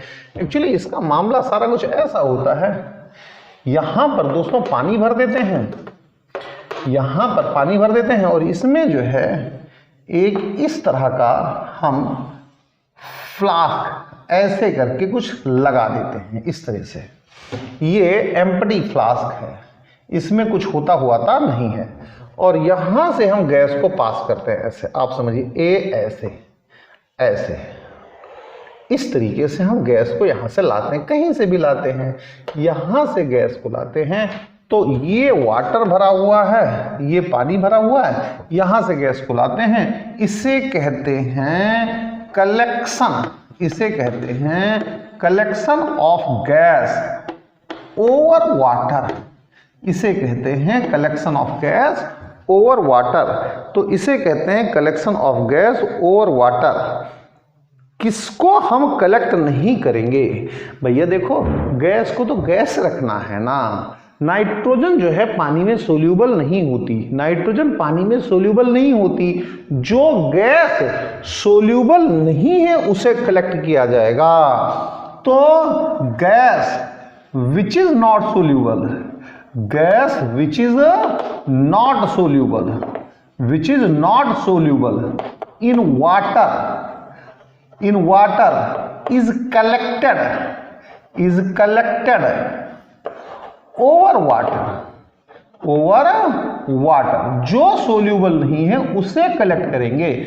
यानी यहां पर जो गैस है, gas must be insoluble, insoluble in water. यानी अगर सोल्यूबल होगी तो यही हो जाएगी। तो कलेक्ट नहीं करेंगे, किससे नहीं करेंगे? जो सोल्यूबल होगी। अब देखिए नाइट्रोजन क्या है, ये not soluble, soluble in water, पानी में सोल्यूबल नहीं है, इसका मतलब ये कलेक्ट होगी। हाइड्रोजन सोल्यूबल नहीं है, hydrogen not soluble in water, ये पानी में सोल्यूबल नहीं है। इसके बाद methane CH4, CH4 not soluble in water, ये भी पानी में सोल्यूबल नहीं है। ये तीनों की तीनों अगर पानी में सोल्यूबल नहीं है तो हम तीनों को यहां पर कलेक्ट कर सकते हैं। यानी कि these gases can be collected, these gases can be collected over water। हम इन्हें पानी के ऊपर कलेक्ट कर सकते हैं, श्योर कर सकते हैं। ऐसा कुछ नहीं है कि हम कर नहीं सकते, 100% कर सकते हैं, कोई दिक्कत है ही नहीं, करेंगे। क्यों? क्योंकि ये पानी में सोल्यूबल नहीं है, पानी में सोल्यूबल नहीं। किससे नहीं करेंगे? जो यहां घुल जाए, ऊपर आए ही ना, उसे नहीं करेंगे। तो HCl गैस जो है ना, HCl गैस जो है, HCl में क्या होता है दोस्तों? HCl में ये H और ये Cl हो जाता है, यहां पर पार्शियल माइनस आता है, यहां पर पार्शियल प्लस जाता है। क्यों? क्योंकि इसकी इलेक्ट्रोनेगेटिविटी 3 है, इसकी इलेक्ट्रोनेगेटिविटी 2.1 है। तो डिफरेंस ऑफ इलेक्ट्रोनेगेटिविटी की वजह से, डिफरेंस ऑफ इलेक्ट्रोनेगेटिविटी की वजह से यहां माइनस, यहां प्लस। अब यहां पर देखो, पानी में तो आपको पता ही है कि प्लस माइनस होता है। अब देखिए यहां पर फोर्स ऑफ अट्रैक्शन लग जाएगा, ये फोर्स ऑफ अट्रैक्शन लग जाएगा। और अगर ये फोर्स ऑफ अट्रैक्शन लगा तो इससे पता चला कि HCl is soluble in water. और अगर HCl सोल्यूबल इन वाटर है तो फिर इसे पानी के ऊपर कलेक्ट नहीं करेंगे। अगर HCl सोल्यूबल इन वाटर है तो इसे पानी के ऊपर कलेक्ट नहीं करेंगे। ये इसका आंसर है। अब चलते हैं दोस्तों अगले क्वेश्चन पर, 138 पर। Low melting point, low melting point, low melting point, किसका मेल्टिंग पॉइंट कम है इसे आपको बताना है। किसका मेल्टिंग पॉइंट कम है इसे आपको बताना है। तो तो देखो दोस्तों, आइस को देखो, आइस, जो आइस होती है वो क्या होती है, इससे हम मोलिक्यूलर सॉलिड कहते हैं, इसे हम मोलिक्यूलर सॉलिड कहते हैं। मोलिक्यूलर सॉलिड है ये, और अगर ये मोलिक्यूलर सॉलिड है, आइस का मेल्टिंग पॉइंट लो होता है, तो इसका मेल्टिंग पॉइंट लो होगा, लो मेल्टिंग पॉइंट, बहुत जल्दी पिघलती है।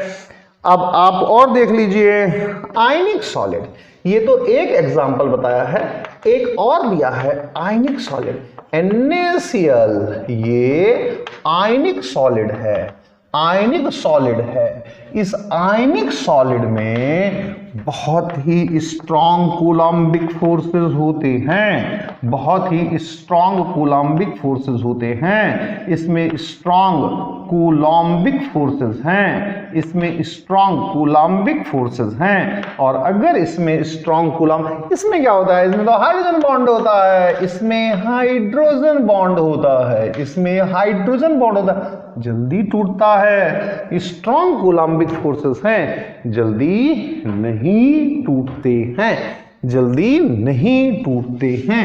इसीलिए लो मेल्टिंग पॉइंट तो देखो आइस का है, इसका मतलब लो मेल्टिंग पॉइंट जो है दोस्तों वो मोलिकुलर सॉलिड का है। लो मेल्टिंग पॉइंट दोस्तों किसका है, मोलिकुलर सॉलिड का है। और भी देख लेते हैं, जब बता रहे हैं कोवलेंट, कोवलेंट सॉलिड, अरे भाई डायमंड जानते हैं आप, डायमंड दोस्तों ये कोवलेंट सॉलिड है, बस इतने से ही समझ जाओ, ये कोवलेंट सॉलिड है, तो इतने से ही समझ जाओ, इतने से ही समझ जाओ, डायमंड कोवलेंट सॉलिड। तो कोवलेंट सॉलिड तो मोलिकुलर सॉलिड से ज्यादा ही मेल्टिंग पॉइंट होगा, इसका मतलब इसी का लो मेल्टिंग पॉइंट है। एक और है मेटेलिक सॉलिड, मेटेलिक सॉलिड, अरे दोस्तों मेटेलिक सॉलिड, मेटेलिक सॉलिड, अरे भाई जो टंगस्टन होता है ना W, ये भी मेटेलिक सॉलिड है, और इसका मेल्टिंग पॉइंट करीब 2100 डिग्री सेल्सियस होता है। इतने से ही समझ जाओ भाई कि सबसे कम मेल्टिंग पॉइंट तो आइस यानी कि मोलिकुलर सॉलिड्स का ही है। अब आगे चलते हैं दोस्तों, और आगे देखते हैं कि आगे की कहानी क्या है, क्या कहना चाहता है ये, और क्या जानना चाहता है, उसको भी देखते हैं दोस्तों। क्या है भाई, which substance has strongest London dispersion forces. अरे भाई जो लंदन नंबर कौन सा है, इसका नंबर है 139, 139। दोस्तों जो लंदन डिस्पर्जन फोर्सेस होते हैं, London dispersion forces, London dispersion forces, उनकी कहानी क्या होती है। लंदन डिस्पर्जन फोर्सेस एक तो मोलिक्यूलर मास के डायरेक्टली प्रोपोर्शनल होते हैं। क्या होते हैं, मोलर मास या मोलिकुलर मास के डायरेक्टली प्रोपोर्शनल होते हैं, मोलिकुलर मास के डायरेक्टली प्रोपोर्शनल होते हैं, मोलिकुलर मास के डायरेक्टली प्रोपोर्शनल होते हैं। एक दोस्तों वो सरफेस एरिया के डायरेक्टली प्रोपोर्शनल होते हैं। तो आप देख लो किसका मोलिकुलर मास ज्यादा है, बस कहानी खत्म। केवल मोलिकुलर मास की कहानी है, और तो कोई दिक्कत ही नहीं है। कार्बन है, सिलिकॉन है, और जर्मेनियम है, और फिर Sn है, और फिर Pb है। अब इनका तो molecular mass, increasing order of molecular mass, increasing order of molecular mass, साथ में इंक्रीजिंग ऑर्डर ऑफ साइज भी हो गया, इंक्रीजिंग ऑर्डर ऑफ साइज भी हो गया। तो जो इनके हाइड्राइड्स बनेंगे दोस्तों, उनका भी यही कहानी हो जाएगी। तो यानी कि जो इनके हाइड्राइड्स बनेंगे दोस्तों, जैसे CH4 इसका हाइड्राइड बनेगा दोस्तों, SiH4 इसका हाइड्राइड बनेगा दोस्तों, GeH4 इसका हाइड्राइड बनेगा दोस्तों, SnH4 इसका हाइड्राइड बनेगा दोस्तों, और PbH4 इसका हाइड्राइड बनेगा दोस्तों। तो यहां पर increasing order of molar mass हो जाएगा, increasing order of molar mass हो जाएगा, और इसीलिए increasing order of London dispersion forces हो जाएगा। इसीलिए दोस्तों increasing order of order of London dispersion forces हो जाएगा, लंदन डिस्पर्जन फोर्सेस हो जाएगा, डिस्पर्जन फोर्सेस हो जाएगा। अब देखिएगा आगे 139 के बाद हम चलते हैं 140 पर, देखते हैं 140 क्या कहता है दोस्तों। लोवेस्ट बॉइलिंग पॉइंट और हाईएस्ट बॉइलिंग पॉइंट की बात कर रहा है, लोवेस्ट और हाईएस्ट बॉइलिंग पॉइंट की बात कर रहा है। तो देखो दोस्तों HCl है, HBr है, HI है, HF है, HCl है, HBr है, HI है, HF है, HCl है, HBr है, HI है और देखो दोस्तों HF है। तो दोस्तों HF जो होता है इसमें तो इसकी कहानी तो अलग है। इसमें तो देखो ना होल N लिख दिया मैंने, इसीलिए मैंने यहां पर होल N लिख दिया है कि बड़ा मॉलिक्यूल हो गया। इसमें इंटरमोलिकुलर हाइड्रोजन बॉन्डिंग होती है, इंटरमोलिकुलर हाइड्रोजन बॉन्डिंग होती है, इंटरमोलिकुलर हाइड्रोजन बॉन्डिंग होती है, इंटरमोलिकुलर हाइड्रोजन बॉन्डिंग होती है, जिसकी वजह से ये बहुत बड़ा मॉलिक्यूल बन जाता है। इसमें हाइड्रोजन बॉन्डिंग एब्सेंट है, यहां से यहां तक नो H बॉन्ड, यहां से यहां तक no H bond, hydrogen bonding नहीं है, हाइड्रोजन बॉन्डिंग नहीं है। इसका मोलर मास 36.5, इसका मोलर मास 81, इसका मोलर मास 128। तो यहां से तक कौन रोल प्ले करता है? वान डर वाल फोर्सेस, लंदन डिस्पर्जन फोर्सेस, वान डर वाल फोर्सेस और वान डर वाल फोर्सेस जो होते हैं वो मोलिकुलर मास के डायरेक्टली प्रोपोर्शनल होते हैं, सरफेस एरिया के डायरेक्टली प्रोपोर्शनल होते हैं। तो दोस्तों ये इसका increasing order of molar mass हो गया। तो ये इसका बॉइलिंग पॉइंट का, और इसमें तो हाइड्रोजन बॉन्डिंग है ही है। हाइड्रोजन बॉन्डिंग क्या है?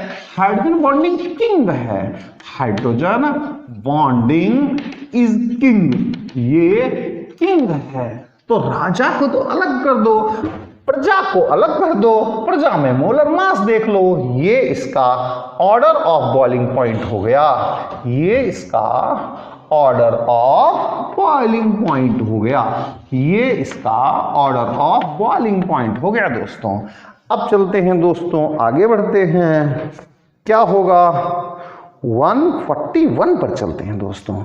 देखते हैं दोस्तों 141 क्या कहता है। 141 देखते हैं दोस्तों 141 क्या कहता है। 141 की बात करते हैं, देखते हैं कि 141 क्या कहता है। 141 में क्या कहानी बन रही है।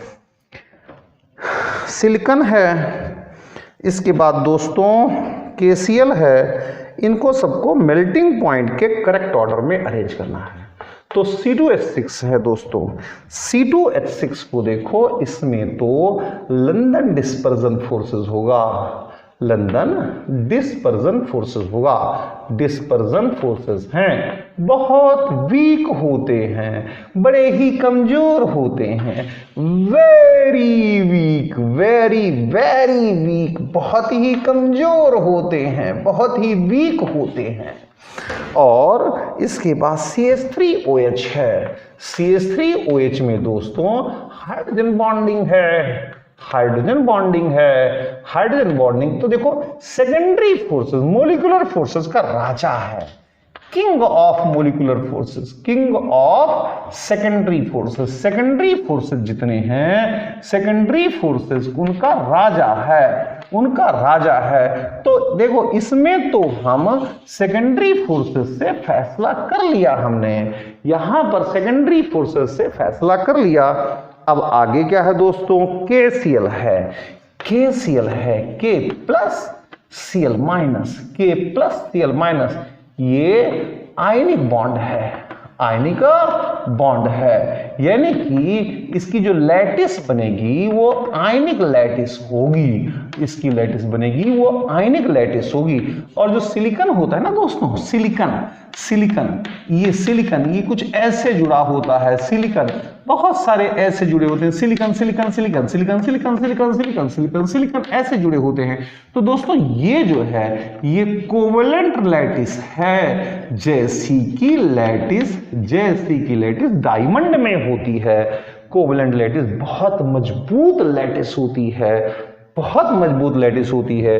तो ये इसके बॉइलिंग पॉइंट मेल्टिंग पॉइंट का ऑर्डर आ गया, ये इसके मेल्टिंग पॉइंट का ऑर्डर हो गया, यही इसके मेल्टिंग पॉइंट का ऑर्डर हो गया। चलते हैं दोस्तों, देखते हैं क्वेश्चन नंबर 142 क्या कहता है। क्वेश्चन नंबर 142, क्वेश्चन नंबर 142 की बात करते हैं। 142 क्या कहता है, हाई मेल्टिंग पॉइंट। 142 में हाई मेल्टिंग पॉइंट देखो दोस्तों, SiO2 होल N लिखा जाता है।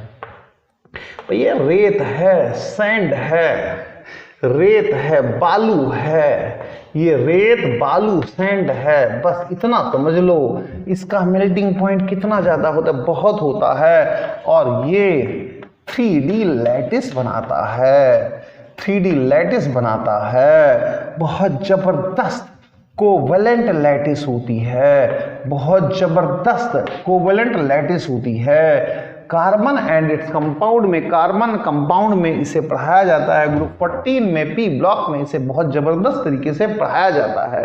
तो इससे ज़्यादा तो किसी की है नहीं। वैसे भी आप इसके बारे में जानते हो, आप कोई भी काम, कोई चीज़ भूनना होता है, कुछ करना हो तो किस में करते हैं, रेत में ही तो करते हैं। कितना भी टेम्परेचर दे दो, रेत के ऊपर कोई फर्क नहीं पड़ता। अब देखते हैं 143 में चलते हैं दोस्तों। 143 क्या कहता है, 143 पर चलते हैं। 143 में क्या मामला बन रहा है उसको भी देखने की, खंगालने की कोशिश करते हैं। Correct order of boiling point. अरे दोस्तों ये OH है, ये यहाँ पर ये ब्रोमीन है दोस्तों, ब्रोमीन। सबसे पहली बात, मोलर मास इसका ज़्यादा है, फिर इसके बाद दोस्तों यहाँ पर ये OH है, यहाँ पर Cl आ जाता है, मोलर मास कम है। और फिर यहाँ पर दोस्तों इसे देख लो, इसका मोलर मास और भी कम आ जाता है। साथ में ये हाइड्रोजन बॉन्डिंग कर सिकुड़ जाता है। ये जो हाइड्रोजन बॉन्डिंग है ना दोस्तों, ये अपने अंदर ही हाइड्रोजन, बाहर से हाइड्रोजन बॉन्डिंग नहीं, अपने अंदर ही हाइड्रोजन बॉन्डिंग है। बाहर से हाइड्रोजन बॉन्डिंग नहीं, अपने अंदर ही हाइड्रोजन बॉन्डिंग है। इसे कहते हैं इंट्रामोलिकुलर हाइड्रोजन बॉन्डिंग। जब इंट्रामोलिकुलर हाइड्रोजन बॉन्डिंग होती है तब मॉलिक्यूल सिकुड़ता है। इंट्रामोलिकुलर हाइड्रोजन बॉन्डिंग जब होती है तो मॉलिक्यूल कंप्रेस हो जाता है, सिकुड़ जाता है। यहाँ पर F लिखना था मुझे, ये मेरे से गलती हो गई, F लिखना था। ये मॉलिक्यूल सिकुड़ जाता है। इससे दोस्तों चिलेशन भी कहते हैं, चिलेशन, रिंग फॉर्मेशन या चिलेशन भी कह देते हैं। तो जब इंट्रामोलिकुलर हाइड्रोजन बॉन्डिंग होती है, इंट्रा अपने अंदर ही हाइड्रोजन बॉन्डिंग होती है, तो मॉलिक्यूल सिकुड़ जाता है। और जब मॉलिक्यूल सिकुड़ता है तो उसका बॉइलिंग पॉइंट कम हो जाता है। मॉलिक्यूल फैलना चाहिए बॉइलिंग पॉइंट ज्यादा करने के लिए। अब दोस्तों चलते हैं 144 पर पानी के बारे में कुछ जानना चाहता है। 144 पानी के बारे में जानते हैं। पानी 144 देखो भाई, ये रहा पानी, इसको थोड़ा सा मैं ऐसे बना देता हूं, O ये H, एक डाइपोल मोमेंट यहां जाएगा, ऐसे डाइपोल मोमेंट की डायरेक्शन, एक की डायरेक्शन यहां होगी। अरे भैया पॉजिटिव से निगेटिव तक, ये और ये ऐसे जाएगा यहां पर, और ये ऐसे जाएगा यहां पर। इस तरीके से चलेगा।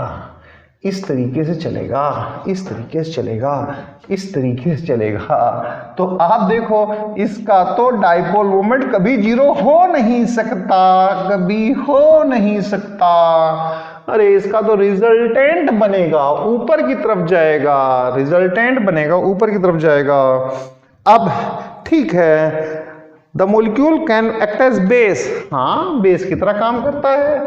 H2O प्लस H2O बनाता है क्या, H3O प्लस, और क्या भाई H3O प्लस, और क्या बनाता है, OH माइनस बनाता है। तो ये एक बहुत पॉपुलर रिएक्शन है। इसमें ये एक मॉलिक्यूल एसिड है, दूसरा मॉलिक्यूल बेस है, और इससे पता चला, इसे ऑटो प्रोटोनेशन भी कहते हैं। इस रिएक्शन का नाम ये भी है, ऑटो प्रोटोनेशन, ये भी आगे आएगा, ऑटो प्रोटोनेशन भी कहते हैं। एक मॉलिक्यूल एसिड है, दूसरा मॉलिक्यूल बेस है, इसका मतलब कंप्लीट ये एम्फोटेरिक है, एम्फोटेरिक है। लेकिन हाँ, बेस की तरह भी काम कर सकता है। तो डाइपोल मोमेंट तो जीरो नहीं है, हाँ ये बेस की तरह काम कर सकता है, ये बेस की तरह काम कर सकता है, बेस की तरह काम कर सकता है। और इसका बॉइलिंग पॉइंट ज्यादा होता है। हाँ, क्यों ज्यादा होता है, इसमें इंटरमोलिक्यूलर हाइड्रोजन बॉन्डिंग होती है, इंट्रा नहीं, इंटरमोलिक्यूलर हाइड्रोजन बॉन्डिंग होती है। कैसी, इंटरमोलिक्यूलर हाइड्रोजन बॉन्डिंग होती है दोस्तों, इंटरमोलिक्यूलर हाइड्रोजन बॉन्डिंग होती है दोस्तों। HOH ऐसे कुछ, HOH कुछ इस तरीके से होती है हाइड्रोजन बॉन्डिंग, कुछ इस तरीके से हाइड्रोजन बॉन्डिंग होती है, कुछ इस तरीके से हाइड्रोजन बॉन्डिंग होती है, कुछ इस तरीके से हाइड्रोजन बॉन्डिंग होती है, कुछ इस तरीके से हाइड्रोजन बॉन्डिंग होती है, कुछ इस तरीके से हाइड्रोजन बॉन्डिंग होती है, कुछ इस तरीके से हाइड्रोजन बॉन्डिंग होती है दोस्तों, कुछ इस तरह से हाइड्रोजन बॉन्डिंग होती है दोस्तों।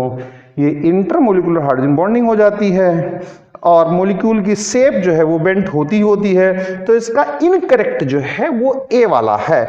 145 पर चलते हैं दोस्तों, देखते हैं कि हाँ जी 145 क्या करता है। कहता है boiling point, boiling point, boiling point, boiling point, boiling point, boiling point के बारे में है, बॉइलिंग पॉइंट के बारे में है। तो बॉइलिंग पॉइंट में दोस्तों देखो ये HF हो जाएगा, इसमें इंटरमोलिक्यूलर हाइड्रोजन बॉन्डिंग हो जाएगी, इंटरमोलिक्यूलर हाइड्रोजन बॉन्डिंग हो जाएगी, कोई दिक्कत नहीं है। अब इसके बाद यहां पर ये H2S है, यहां पर क्या है, H2S है, यहां पर हाइड्रोजन बॉन्डिंग तो नहीं होती है, नो हाइड्रोजन बॉन्डिंग, मैं लिख देता हूं no hydrogen bonding, hydrogen bonding तो नहीं होती है, हाइड्रोजन बॉन्डिंग तो नहीं होती है, यहां पर हाइड्रोजन बॉन्डिंग तो नहीं होती है। अब इसके बाद अमोनिया पर चलते हैं। Ammonia, ammonia, ammonia, ammonia, ammonia क्या है? The boiling point atmospheric pressure can be arranged in the following order: HF, HF, HF, HF, HF, HF, HF, HF, HF, NH3H2S, HF, NH3H2S, HF, NH3H2S। देखो दोस्तों, इसमें देखिए NH3 में भी hydrogen bonding होती है, NH3 में हाइड्रोजन बॉन्डिंग होती है, और H2S में हाइड्रोजन बॉन्डिंग नहीं होती। इसमें H2S में no hydrogen bonding, no H bonding. तो ये ऑर्डर आ जाएगा, ये ऑर्डर आ जाएगा, ये ऑर्डर आ जाएगा। अब दोस्तों चलते हैं 146 पर चलते हैं। 146 क्या कहता है, जरा इसको देख लेते हैं कि हाँ जी 146 क्या कहता है। 146 में क्या है दोस्तों? 146 में the correct order of strength of hydrogen bonding, hydrogen bonding की स्ट्रेंथ का करेक्ट ऑर्डर क्या है, सही ऑर्डर क्या है, सही ऑर्डर क्या है? तो देखो दोस्तों, ये HF आएगा, इसमें कोई दिक्कत नहीं है, HF में सबसे ज्यादा हाइड्रोजन बॉन्ड, इसमें चलता है फोन। क्या चलता है? फोन। क्या चलता है दोस्तों? फोन। इसकी इलेक्ट्रोनेगेटिविटी सबसे ज्यादा होती है, 4 होती है, तो ये सबसे अच्छा हाइड्रोजन बॉन्ड बनाता है। इसकी इलेक्ट्रोनेगेटिविटी 3.5 होती है, तो ये उससे कम अच्छा हाइड्रोजन बॉन्ड बनाता है। इसकी इलेक्ट्रोनेगेटिविटी 3 होती है, तो ये ऑर्डर है, ये ऑर्डर ऑफ हाइड्रोजन बॉन्ड है, ये ऑर्डर ऑफ हाइड्रोजन बॉन्ड है, ये ऑर्डर ऑफ हाइड्रोजन बॉन्डिंग है। तो HF सबसे अच्छा बनाएगा, उसके बाद HF के बाद H2O बनाएगा, और H2O के बाद फिर कहीं पर H2O2 बनाएगा और इस H2O2 के बाद H2O2 के बाद ये फिर कहीं पर H2S का नंबर आएगा। H2S तो खैर बनाता ही नहीं है, बिल्कुल ख़त्म है इसका मामला। तो अब दोस्तों चलते हैं 147 और देखते हैं कि 147 क्या जानना चाहता है। 147 पर चलते हैं, देखते हैं 147 क्या जानना चाहता है। 147 में क्या है दोस्तों, which compound does not have electrovalent. देखो सबसे पहले है Cu, यहाँ +2 चार्ज, यहाँ पर दोस्तों H2O कोऑर्डिनेट बॉन्ड, यहाँ पर दोस्तों H2O कोऑर्डिनेट बॉन्ड, यहाँ पर दोस्तों H2O कोऑर्डिनेट बॉन्ड। ये लोन पेयर इसका कोऑर्डिनेट करेगा, ये लोन पेयर इसका कोऑर्डिनेट करेगा, ये लोन पेयर इसका कोऑर्डिनेट करेगा। यहाँ पर दोस्तों H2O कोऑर्डिनेट बॉन्ड, ये लोन पेयर इसका कोऑर्डिनेट बॉन्ड बनाएगा। अब देखो दोस्तों इस पर +2 चार्ज है तो ये S, यहाँ पर ये O-, यहाँ पर ये O-, इस प्लस चार्ज को, ये +2 चार्ज है, +2 चार्ज है, इस +2 चार्ज को ये न्यूट्रलाइज करेगा। अब यहाँ पर दोस्तों O और O हो गया, यहाँ पर क्या है भाई H2O है, H2O है। तो यहाँ पर अब दोस्तों हाइड्रोजन बॉन्ड आ जाएगा, ये अब हाइड्रोजन बॉन्ड बन जाएगा, ये अब हाइड्रोजन बॉन्ड बन जाएगा। तो ये H बॉन्ड है और ये दोस्तों H बॉन्ड है, ये हाइड्रोजन बॉन्ड बन जाएगा।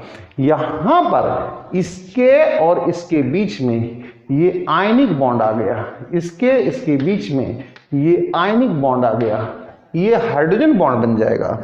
ऐसे ही जिसमें भी बाहर H2O लिखा हुआ है उसमें ऐसा ही होगा। ये मैंने A वाला बताया है, आप B वाले को करना चाहते हैं तो B वाले को ये A बताया है, अगर B करना चाहते हैं तो B को भी मैं इसी में कर देता हूँ, एडजस्ट कर देता हूँ।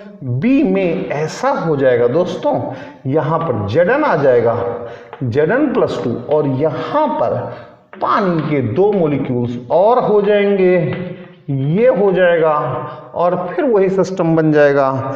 ये B हो जाएगा, C करना चाहते हैं वो भी हो जाएगा। जो D है दोस्तों, D को देखो, D में FeH2O6, यहाँ पर D को मुझे यहाँ बनाना पड़ेगा, D को यहाँ बनाना पड़ेगा। D में दोस्तों क्या है उसको देखिएगा, Fe+3 है, Fe+3 है। उसके बाद यहाँ पर दोस्तों H2O है, यहाँ पर दोस्तों H2O है, यहाँ पर दोस्तों H2O है और यहाँ पर दोस्तों ये H2O है, ये H2O है और इस तरह से ये आ गया। इसके बाद यहाँ पर दोस्तों एक और H2O है, यहाँ पर दोस्तों एक और H2O है, इसके बाद यहाँ पर दोस्तों 3Cl आ गया। तो यहाँ पर हाइड्रोजन बॉन्ड नहीं होगा, there is no hydrogen bond, there is no hydrogen bond, इसमें कहीं से कहीं तक हाइड्रोजन बॉन्ड नहीं होगा। अब चलते हैं दोस्तों 148 पर, देखते हैं कि 148 क्या कहता है, उसकी भी जरा खोज खबर लेते हैं कि हाँ जी ये 148 क्या कहता है। क्वेश्चन नंबर 148 पर चलते हैं, देखते हैं 148 क्या कहता है। Which statement is correct, melting point of H2O ammonia are maximum in their respective period. ठीक है, H2O में हाइड्रोजन बॉन्डिंग होती है, बिल्कुल सही है, हाइड्रोजन बॉन्डिंग राजा है, हाइड्रोजन बॉन्डिंग राजा है, हाइड्रोजन बॉन्डिंग राजा है, हाइड्रोजन बॉन्डिंग राजा है, हाइड्रोजन बॉन्डिंग द किंग मिल गया तो ठीक है, द किंग मिल गया तो इनके रेस्पेक्टिव पीरियड में इनका सबसे ज्यादा होता है। ऐसे ही अमोनिया में हाइड्रोजन बॉन्डिंग हो जाती है, ऐसे ही अमोनिया में हाइड्रोजन बॉन्डिंग हो जाती है, ऐसे ही अमोनिया में हाइड्रोजन बॉन्डिंग हो जाती है, ऐसे ही अमोनिया में हाइड्रोजन बॉन्डिंग होती है। कतई कोई टेंशन की जरूरत नहीं है। तो यहाँ पर भी हाइड्रोजन बॉन्डिंग है, यहाँ पर भी किंग मिल गया तो इसमें कोई परेशानी नहीं है। तो ये ए ऑप्शन सही हो गया, कहीं कोई दिक्कत नहीं है। B boiling point of CH4 out of इतने इज लीस्ट। देखो CH4 में हाइड्रोजन बॉन्डिंग नहीं होती है, CH4 में हाइड्रोजन बॉन्डिंग नहीं होती है। फोन चाहिए हाइड्रोजन बॉन्डिंग के लिए, फोन फोन फोन। ये CH4 है, ये SiH4 है, ये GeH4 है, और यहां पर SnH4 है, यहां पर PbH4 है। मेरे दोस्तों यहां पर मोलर मास इंक्रीज कर रहा है, इसकी वजह से इसका बॉइलिंग पॉइंट इंक्रीज कर रहा है, मेल्टिंग पॉइंट इंक्रीज कर रहा है, XYZ जो भी कुछ कहो। अब फॉर्मिक एसिड फॉर्म्स डाइमर, ठीक है, फॉर्मिक एसिड डाइमर बनाता है। देखो कि फॉर्मिक एसिड डाइमर कैसे बनाता है। ये फॉर्मिक एसिड है, ये फॉर्मिक एसिड है दोस्तों, फॉर्मिक एसिड, ये फॉर्मिक एसिड है दोस्तों। और ये फॉर्मिक एसिड डाइमर कैसे बनाता है जरा उसे देखिएगा, डाइमर कैसे बनाता है जरा उसे देखिएगा।